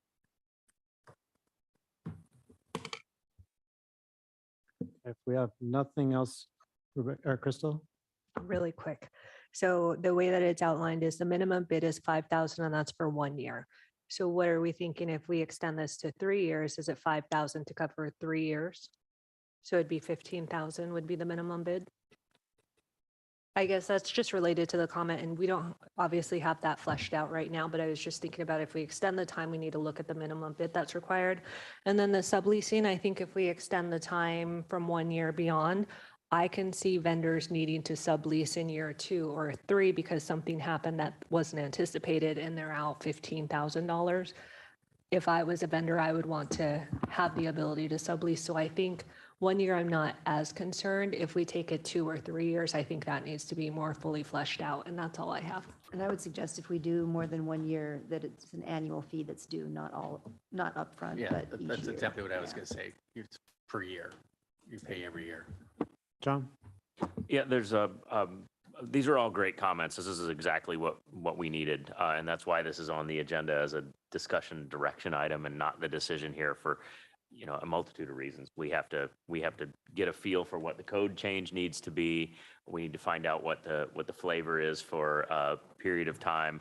I've taken a lot of notes here on things we can incorporate. So I think we've got a lot of good information and we can talk about whether it needs to be 5,000 per year, or if we change the minimum bid completely, or if we just remove a minimum bid, or we could even, knowing that if we go 3 years and all of them would renew in 3 years, maybe we do just like assembly member elections, we put a certain number of them. Maybe they can buy a 1 year, 2 year, or 3 year permit just for the kickoff so they can, we can create entries every year. But a lot of that we can work into the process. So these comments are great, and I've got a lot of notes to take this forward.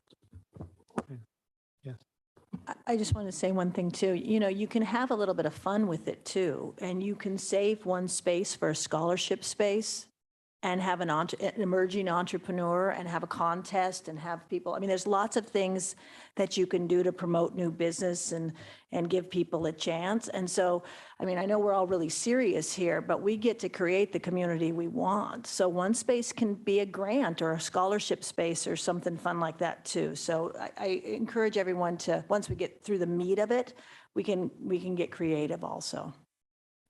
Thank you. Okay, unless there's anything else from the body right now, I'd like to open this up to public comment. Okay. Yeah. You guys can go back to the peanut gallery.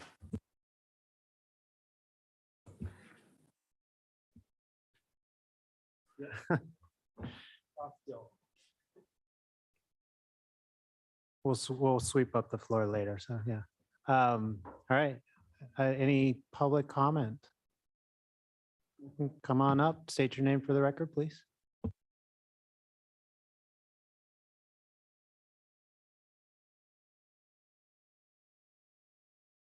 Push that.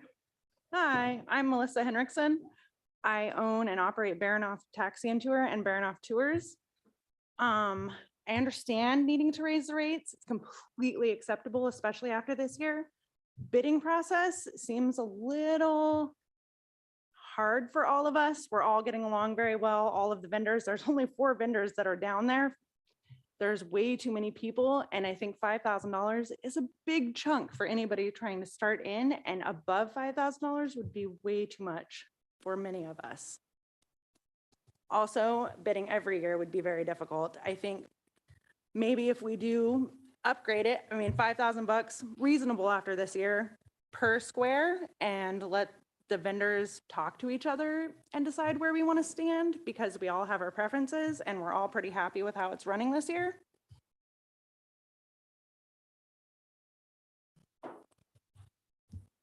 That's it. Okay, thank you.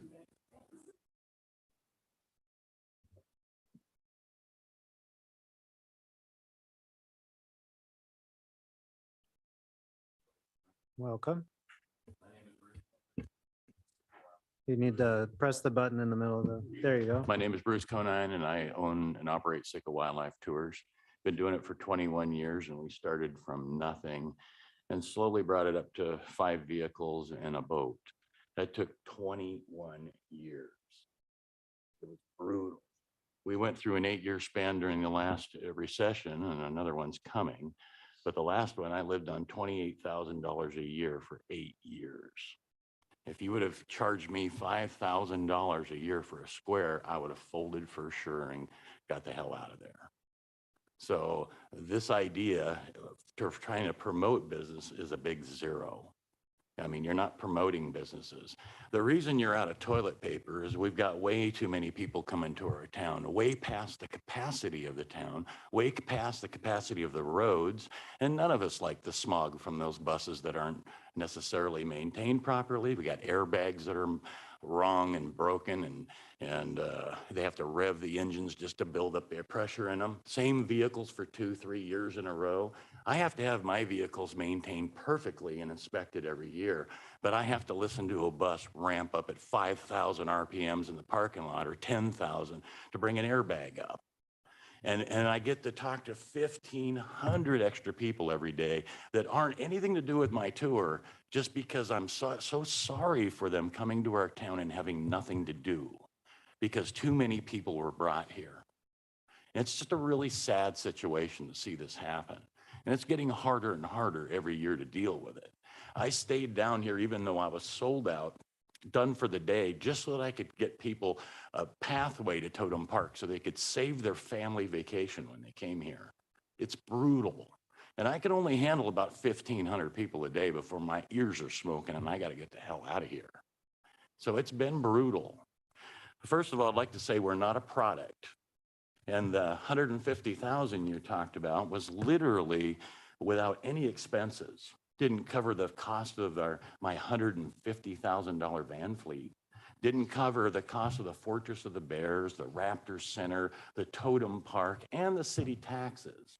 By the time I'm done, I'm less than half of anything I make on a tour. And by the way, they're not $100 tours, they're $85 and $69 tours, and we have to repeat it over and over and over again just to try to make a living here.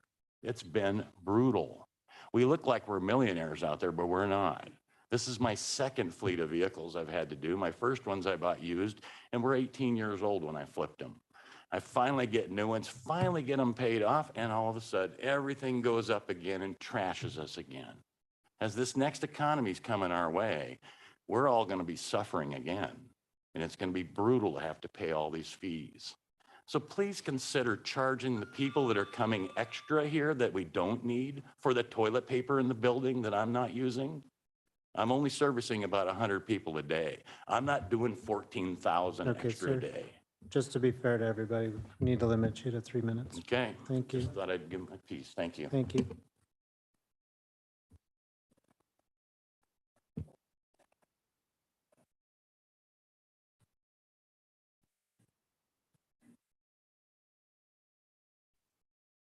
I press the button, I guess, or no, the button's pressed already. Good.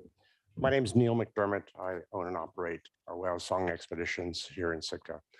I want to know some of the information that was shared with you about the $30,000 fees that are being paid in Juneau. I'd like to understand who those operators are, and are they the same type of operators we have here in Sitka? Are we comparing apples to apples here? I did a quick calculation last night after I read about the article that was in the paper last night. And I found out that my company contributes $17,000 a year to the taxes of the city. And I'm a small operator. I take 6 people out at a time on my boat. There are people that do the same thing that I do. We all have websites, so it's not something that needs to be encouraged with any of the operators. Frankly, that was a little demeaning to think that, oh, it was suggested we should get websites. I think just about every one of the operators here has a website. When we have operators here that are charter fishermen, they're picking up people here. We have operators here that are tour operators that pick up, drop off people here as well that use these facilities. So the cost of the facilities is not only the burden that is put on us, or the burden that we put on this facility, it's the burden that those operators are also putting on this facility. And what are we doing in order to help them pay for the part that they are contributing to the cost of this facility?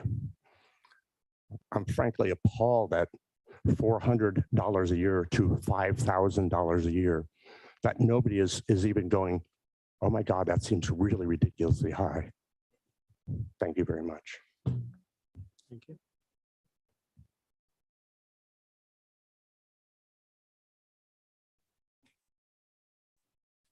Welcome. Hi, my name's Karen Mead. I'm also a co-owner of Whale Song Expeditions. The thing that strikes me is we're talking about 15 spots to cover all of the extraneous expenses that we are not incurring on this building. We're not bringing these people here to this town. We're helping the people find something to do. We're not flushing the toilet thousands of times a day. I just feel like that's putting a large burden on a lot of small operators. Again, Neil just mentioned we're one boat, one captain, 6 people at a time. To us, having this many people in town does not help us in any way. We basically take care of our business online, but he does meet and his customers here.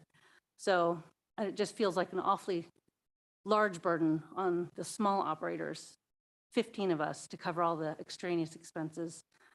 I'd be really interested in knowing what fees are being charged to the companies that are actually bringing the bodies here that are flushing the toilets. I hope that they're also, I know we're not discussing that today, but it would be interesting to me to find out how are these expenses being spread among all of the tourism and not just these 15 people who would like the opportunity to service this small amount of customers if they can. Thank you.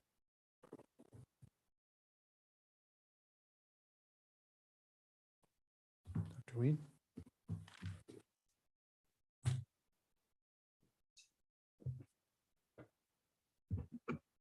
Good evening. My name is Richard Ween. What we have here tonight, I think, is more like sushi as opposed to medium rare. I think this is a good idea for the concept of considering business and meeting expenses. But one of the basic things that has occurred here is that I don't really see the fiscal note. If you leased all the spots and overall, how much would it actually bring in?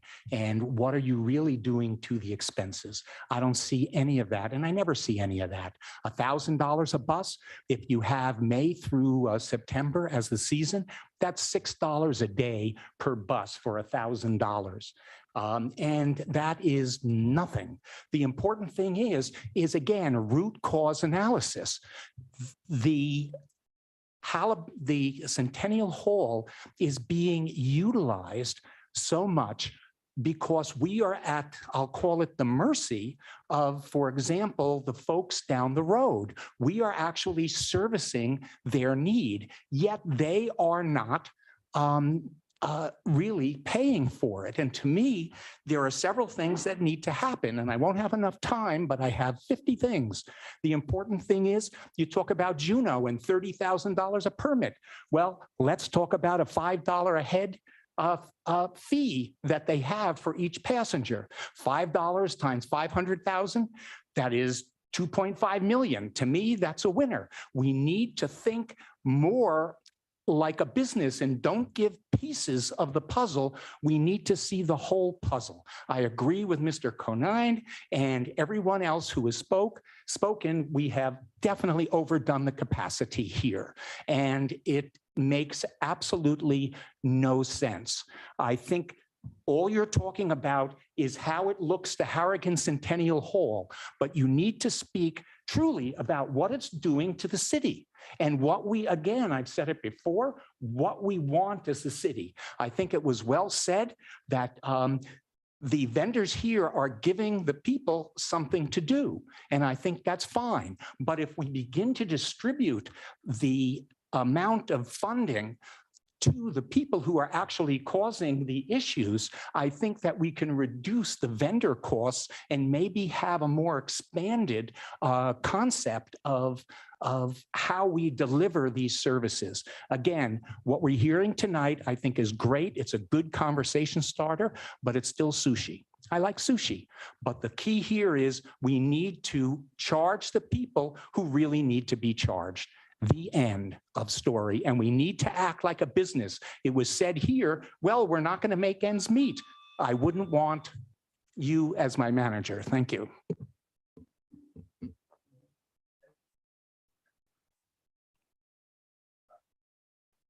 If you'd like to, if you.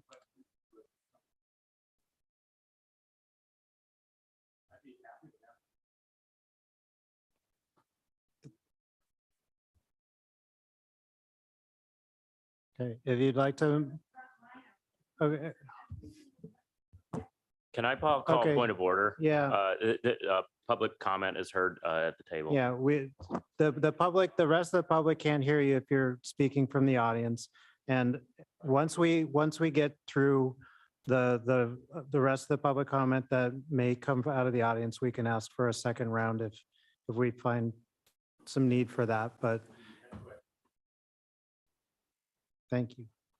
Additional public comment from others? Anybody that hasn't been up?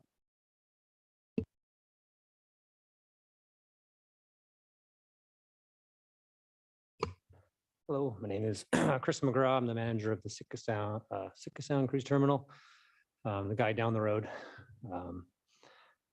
So I guess a lot of this topic has been talked about raising funds, paying for toilet paper, garbage collection. So each cruise ship passenger that visits Sitka contributes $5 to the commercial passenger vessel excise tax. That's a fund that the state of Alaska administers, and City of Sitka gets $5. So this year, 300,000 people, $1.5 million. You were all involved in the budget issues back spring that helped pay for closing Lincoln Street, the portable restrooms. So the passengers that are coming to this town are contributing to cover the costs that they are causing to incur.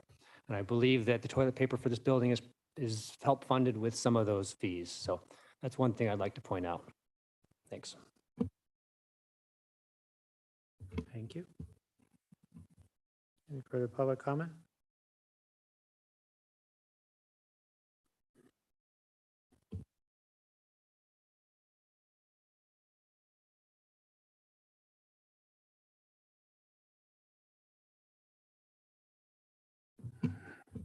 Good evening. My name is John Dunlap, resident of Sitka, and have supported my family for over 30 years working in tourism in Sitka. And I just wanted to say that nothing wrong with change. We're getting more visitors. We've got to figure out the best way to manage that traffic flow in a way that's good for the visitors and beneficial to our community, and mitigate some of the impacts to our community. I just want to ask that this be a fair discussion that looks at all the math. I heard some comments here about the cost of visitors coming here to the city.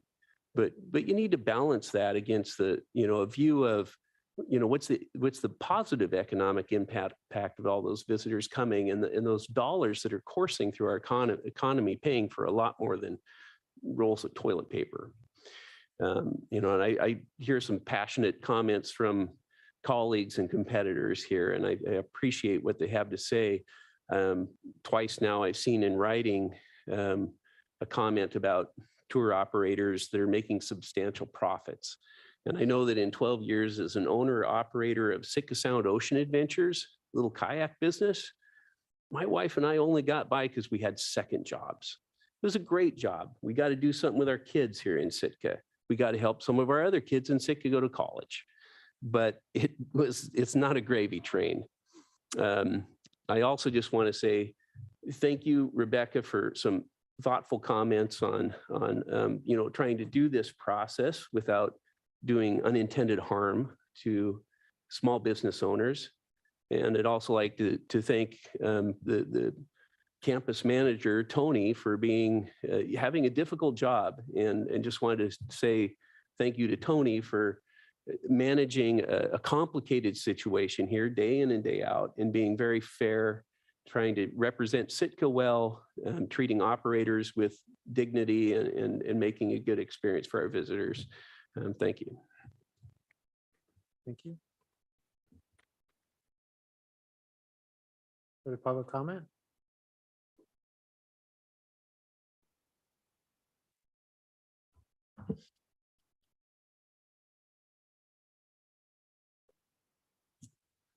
My name is Caleb Astle. I'm the division manager for Alaska Coach Tours.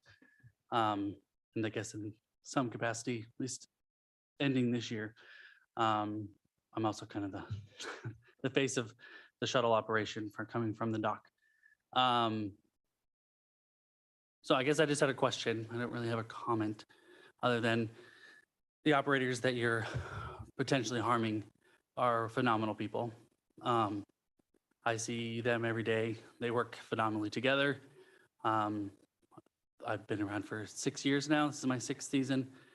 I call them friends and colleagues and competitors, yes, but we also are looking for very different people for very different things. I'm a large bus operator looking at large scale. There are small van operators doing things 10, so I guess 7, 10 people at a time. So I think there's a lot of potential harm in that aspect. So I will give them that. My question is, me being a large bus operator, I don't need a space out back. I don't need a space out front, but I am committed or attached to this building, even if I don't want to be. I am contracted with, say, Allen Marine or the Alaska Storytellers who use this facility for their product, which is a part of my product. So my question is, if I had a choice, I guess maybe that's my question, am I have to purchase those drop off or loading and unloading permits, seeing I'm not an operator out front or an operator that's using the facilities out back? So I guess that's my first question. And I guess the second part of that is with the tender operations and coming to Centennial Hall or coming to Bridgestock. Our business is completely tied to that operation. I have no choice other than to be here. So I guess if in my world, I would choose not to have to pay $30,000 every year for 30 buses to operate. But am I going to be forced to have to pay that $1,000 per bus fee to use a facility that we choose to support using the Alaska Storytellers as part of our product? We facilitate on, like, say, Viking Days, it's 900 people sometimes to those shows every single time or every single call. So I guess that's my question. Thank you.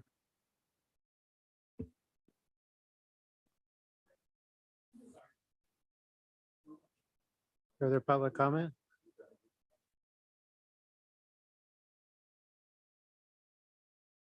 I'd like to bring it back to the assembly for further deliberation.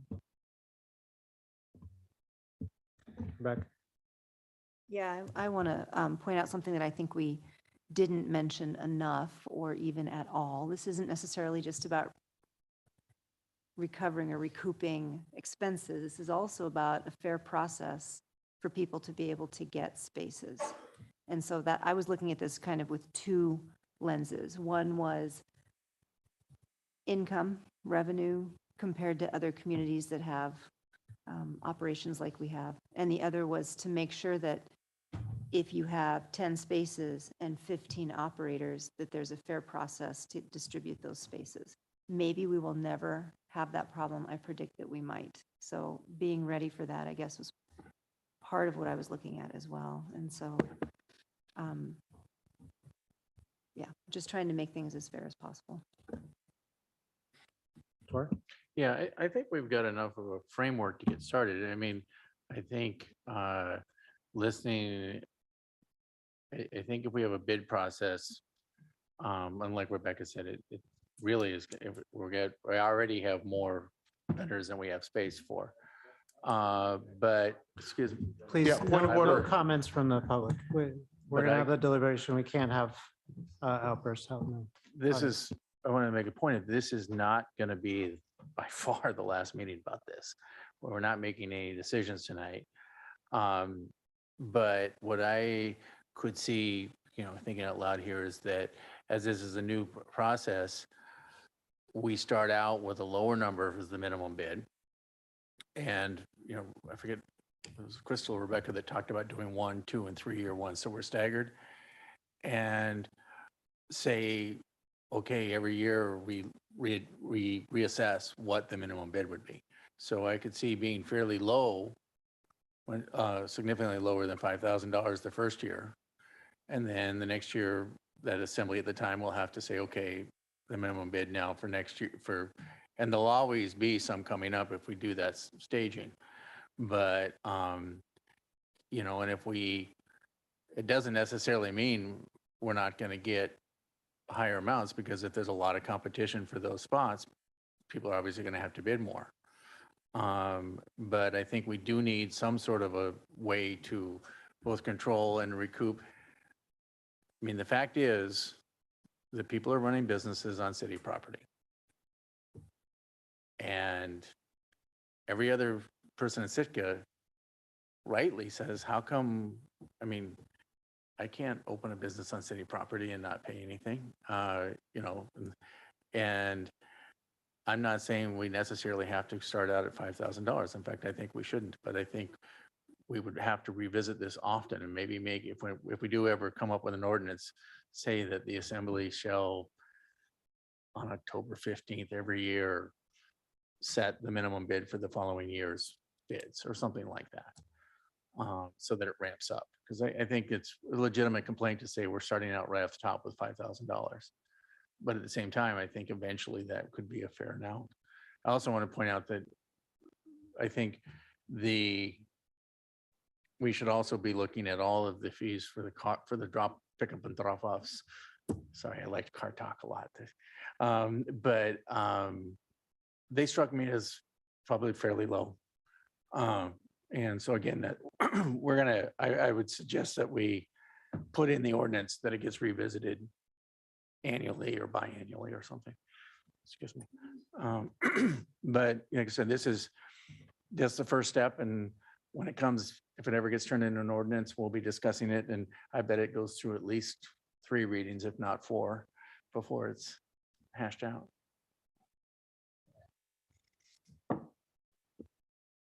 Kevin? Yeah, thank you. Yeah, I'd like to, emphasize what Rebecca said. There's a couple things going on here. There's the bid process, which is try to be fair for people to have those spots. And it's in preparation for this anticipated growth. I do agree 5,000 just feels a little high. I'm not a lot high, but as Tor said, we're going to be, as this process goes on, we'll probably have several meetings, several readings, and to talk about and think about and tweak these things. But the point is to try to make it fair for people to try to have a spot. The fees for the unloading and loading, just to clarify, this is my understanding that, say on the Harrigan Centennial Hall loading/unloading vehicle permit 2023, under 7 passengers, that would be $250 for the whole year. For one. So each one of those vans would be $250 for an entire year. And so on. And 7 to 15 passengers is $500 per van per year. Is that correct? Okay, they're nodding their heads back there. Same thing. So 30 or more passengers van, which would be one of those huge vans. So that is capturing some of those, say the cruise ships that are bringing people here and using all this toilet paper. That is capturing that. And that would be $1,000 for 1 year, 1 season. I don't feel that those are outrageous sums. That's once a year. And that's an increase, but not a substantial increase. And that will not recoup everything. But I think it's an attempt to try to these businesses are operating on city property, and I acknowledge that it is not easy. It's not just about the revenue that you're bringing in. You have labor costs, you have insurance, you have a lot of other things. It's not just the money coming in. The bottom line is what matters. And yes, I don't think that every operator is running, in the gravy train. I agree with that.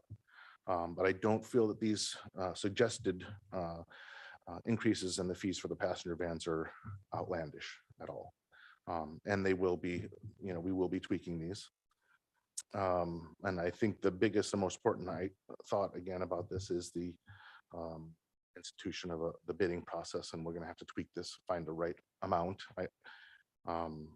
That's not too high, but like I said, we'll have to tweak that. There's some comments about, I appreciate the comments, and I appreciate that the people who are working here, and I've heard from Tony that the vendors here are very cooperative and very helpful, and I appreciate that very much. Thank you, and that's what makes Sitka very special. This is not an intention to try to rake people over by any means.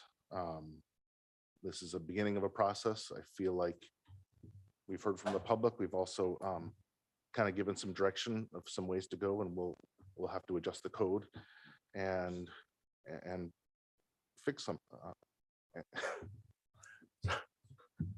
I think I'm done. I'm rambling at this point. Thank you. Dave? Excuse me. I'll tell you, I have nothing but good to say about the businesses. I help out in this little shed back over here once or twice a week, or the shed underneath the bridge, and I talk to people nonstop. It's what I really like to do. And I really like to talk to them for about 4 or 5 minutes and then, move them along. So that works out well for me. And the people that come to this town love this town. Even though there are times when the guy in the green shirt back there has a line that goes all the way around the building and up, and over onto the other streets and everything else, people still love this town. There may be 1 or 2 people in that whole line that have got a problem with that line. The rest of them are just, they're talking to everybody else. They're just having a good time. And that's what I think is great about this town is that we make that tourist adventure to Sitka the greatest thing in the world. They tell me about Skagway and Juneau and Ketchikan. And some people say, we just assumed the boat just docked here and stayed here for the 5 days because we'd spend the whole 5 days here. So that's how much they like it here. They like a lot of the things that we've done, or some of the things that we've done, the closing off the streets. Most people are okay with that. They like being able to walk down the middle of the street and do that thing. Now I know it affects the locals, and I appreciate them dealing with it and all of that. People really like the new bathrooms. I haven't been in one yet. I haven't had that urge as I walk by to go in yet. I'm sure it will happen someday, but they really like those new bathrooms. Maybe we need to move them, but we sort of rushed into that at the very end of last year. And I think one of the things that this meeting is doing is we would have probably had this meeting last year in December or January. And we just moved it early so that we could listen to everybody and be able to deal with things rather than do it on a spur of the moment thing. The $5,000, that was a number that came up at a meeting, and I probably said it. And I'll take credit for it if I said it. But I wanted us to have, we threw out a number. The number, it can change. There's no locked in. The good thing is we don't have to retype the whole paper now to change that $5,000 figure. We can just change a little bit of it, and it's good. That was just a number that's out there so that so we have something to talk about. We could have put $1 there and been just going the other way. You all that have businesses that are sitting here today, you rock at what you do. You are the best. And people say that every day that I deal with them. So this is one meeting of probably a few, like everybody have said, that we're going to deal with this situation and this issue. I have a lot of other things I'd love to talk about too, and I'll just throw one of them out. I was just sitting here thinking about it. I drive by the green strip every day, and I see all the fish vans and all the fish processing trucks parked in there. Do they pay anything to be able to use those spots? Should they pay anything to use those spots? Maybe, but we've got to start somewhere, and we're starting here. But we can continue on. Food processing booths, or not food processing booths, that's not the right word. Vendor booths downtown. I don't know what they pay. Maybe they should pay more, but we'll have all those discussions over the next little bit to try to figure that out. The thing that I hear from people is that the tourism numbers are way up. Yes, they are. The tourism traffic is way up. I think it's sort of hard to say how traffic really is now because Sawmill Creek's closed off and on and traffic's backed up all over.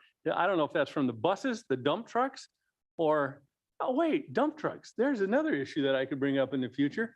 Maybe dump trucks should pay for the use of the road too. I'm going to throw out $100 a day that they're on the road. Why not? They're ripping them up. But that's just my own opinion. But those are all things that we want to look at to make sure that we're covering our costs as a city, so that when we need to do something in an emergency or pay for stuff, that we have the money to do it and plan for the future for that. There's nothing locked in stone yet. Let us go through this process. And like I said, you guys rock at what you do. Kristen? Just wanted to extend gratitude to Tony and Lenice. Not only did you author and make it understandable in written form, but you came up here, you presented it, you fielded our questions. So I appreciate that this conversation started in March. We weren't a part of it, and now you're coming to present something that we can try to work our way through.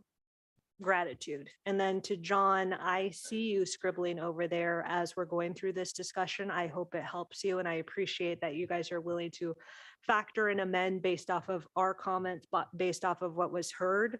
I think we're going in a positive direction. I think it's their job to now find balance and bring it back to us so we could further amend and revise so that we could gear up for a new tourist season that's going to be coming our way.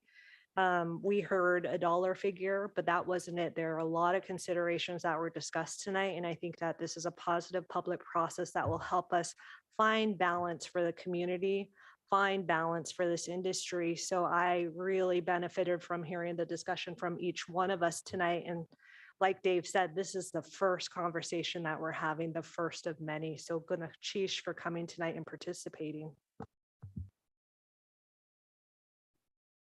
I had two questions for you, John, and then the third being if you had anything further, and then if you're feeling like you're getting a good sense of where things should go here.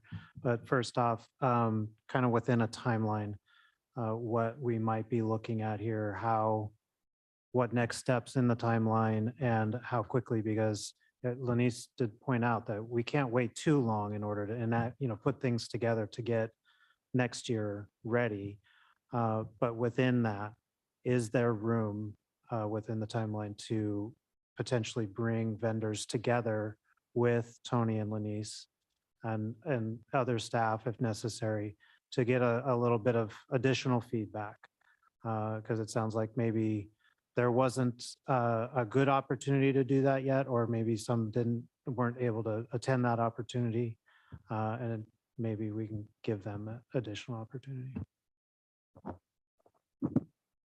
I think we have plenty of time available, and that's why we brought this forward in the current tourist season to be able to have this lined up before next year and to give businesses the opportunity to plan. We've got 4 months until the end of the year right now, and I think even using those 4 months to work, the permits are essentially written. It's fill in the blanks for dates and amounts and number of years, and the code changes, I hope I'm not wrong, should not be major depending on how this changes. That's pretty straightforward in a 2-reading ordinance. I think we can make this happen. So I think there's room to have a town hall to gather input. Well, I'll hold my comments right there. Okay. And you feel like you've got enough direction and from this discussion here to start kicking that off? I'm comfortable. I mean, I'm going to look at Tony and Lenise. Do you guys have what you need to move forward? Okay. And as far as there's a couple things that I think is worthwhile to bring up. I heard a comment about city taxes being charged. I just want to point out that city taxes, the sales tax is a pass through. That was never the business's dollar in the first place. If something costs $100 and the 6% sales tax is added on, that comes from the customer. That does not affect the business. That was never the business's revenue to begin with. And then as far as the $5,000 or whatever the minimum bid, even if there is a minimum bid, that can change with the exception of if we set values for the loading and unloading fee. I'm going to throw out a crazy capitalist free market supply demand principle here, but we can make it zero. We can make it zero and just have a sealed bid process and let the free markets decide. But the intent was to put a minimum bid amount there to only have serious bidders come forward, because the last thing you want is somebody bidding up the price without any deposit, without any skin in the game, and then after the permits are ready to be issued, they say, "Oh, never mind, I'm out of here." So that was the intent there. We can make it zero, and we can let the market decide.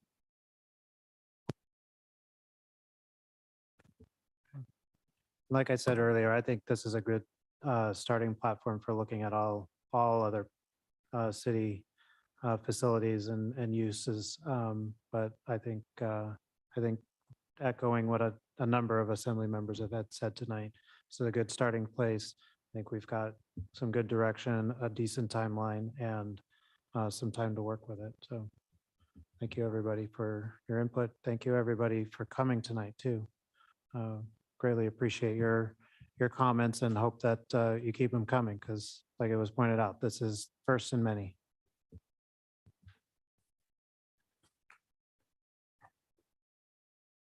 So unless we have anything else on this item,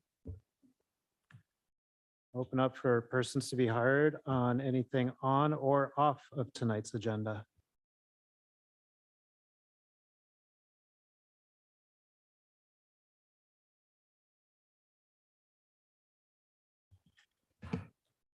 Richard Ween. A couple of things. One, constantly looking stuff up. It's much easier with the internet. But here's a question inquiring minds want to know. Does Juneau have a separate head tax? I know they get the excise, but wasn't there a big lawsuit, et cetera, that they did win where their head tax, I believe, was separate? So I think that that is certainly not something that is should not be discussed. The other thing is that the next person who says, let's have electric buses, please give us a little fiscal idea of what a commercial electric bus costs. And, I see prices from $750,000 to $1 million to $1.5 million for an electric bus. And it's even more fun when you look at battery replacements and potentially some of the difficulties they have. So if Alaska Coach has 30 buses, and let's just take the midline, that's $30 million. I'm afraid in Sitka, that is not going to happen. So it's important that when we discuss fiscal items, that we deal with things that are realistic. Realistics are dealing with emissions, carburation, and the general upkeep of the buses. That's something that's reasonable and should be expected. However, electric buses, I think you really need to start talking about the actual fiscal ideas that you're talking about. I think that it is just necessary that this comes down to a realistic aspect. If you have 15 spots at $5,000, that brings in $75,000. Is all this stuff worth that $75,000? What kind of money are we talking about? I get no sense of this. It's a good conversation. We need to have it. We need to make ends meet, but we also need to charge root cause, meaning those people coming in and those businesses who are actually promoting this, and they really need to do it. And I want to hear the answer about Juneau if it's a separate head tax. One thing which sounds really weird is that, well, I will leave it at that, but I think a lot of work has to be done with this, and it's much bigger than just a permitting thing because you have to deal with a larger universe. So I hope you take this conversation seriously and expand it. It's just important. But thank you for your time, and hopefully other people will come up and reiterate opinions or give new ideas. Thank you.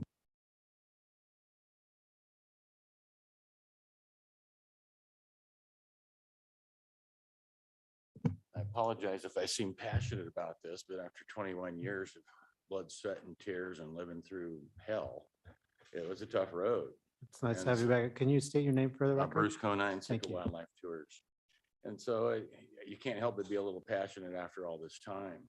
And the 5,000 fee, though it sucks, it's, not beyond reason, I guess. But then if you tag on $1,000 per vehicle, see, it was just a few months ago, they were begging me to put on more vehicles so that we could service all these people we're miraculously bringing here that we can't handle. And I told them right from the beginning, we can't handle that many people. And who's got the money to put on all those vehicles? What am I going to get $500,000 worth of vehicles now? To try to cover a 5-month season? It just doesn't work, you guys. And then instead, I get penalized for the business I have. My cost increase. And I just don't see where we're going with this. If you want more businesses to start to service all these people, which we don't have infrastructure for anyway. You know what it's like at Totem Park when 5 buses show up and then my vehicles show up? It's brutal. I've seen one guide with 80 people walking through the park. It's brutal. Our little special city that the people love to come visit, like Dave said earlier, it's not that way anymore. because they're coming here and there's nothing to do. And if a guy like me isn't standing down here, I can save your day, you guys. Here's a map to Totem Park and go to the hatchery and go to the clam chowder cart. And I see the smiles coming back after all the panic on their faces. Without me out there and the other vendors that are standing out there hurting half the people around, this town would be a bust. Those people are pissed off when they get right back in line on that bus because there's nothing to do here. And now we're going to penalize the few people that are actually surviving or trying to survive. Just doesn't make sense. And if you're getting $1.5 million for a head tax, then use it in the appropriate spot. If you need toilet paper, buy toilet paper. Don't penalize us for the toilet paper we're not even using. I'll bring my own if that's an issue. I mean, I'm just trying to be realistic, you guys. I mean, I wouldn't mind expanding, but I don't know how to do it in a 5-month season. It took me 21 years to finally pay off stuff. I'm finally profitable and we're about to go into a recession. It's brutal. I'm never going to retire. Never. And you keep increasing it, it's just going to make it that much harder. I'm 60 now. It's supposed to be the downhill. I'm still climbing uphill and it looks like I'm climbing harder now for what's coming our way. I'm not trying to be unreasonable. Juneau is a sucky place to buy a tour.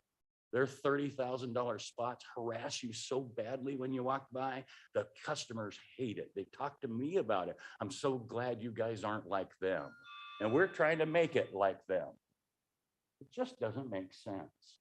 I could talk for 2 hours on all these issues. And so I'd love for you guys to ask me some questions. You could- I can answer them for you. I see it every day. Thank you, Bruce. But thank you.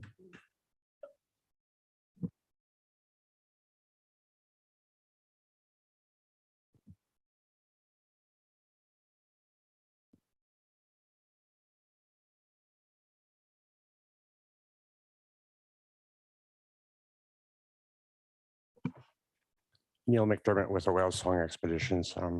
I recognize that the taxes that I write the checks for are pass-throughs. I understand that completely, but they also are contributions to the city. And that's the point that I wanted to make. So please forgive me for perhaps misspeaking on that. The second point is there are other vendors here that are selling online, as was suggested, and they will not have to pay a dime to the city to perform their businesses, to greet their customers and bring them down. What is the city going to do about that?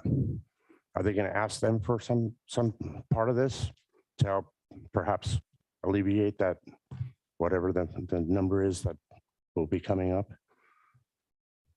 That will cost us. So I want you to consider that as well. I mean, you do have charter businesses that are down there that are greeting customers. You have other tour operators as well. So, and the tour operators that are dropping off people here that are using these facilities. So if it's a matter of the cost of what it is to use these facilities, please take into consideration all the folks that are doing that. Thank you.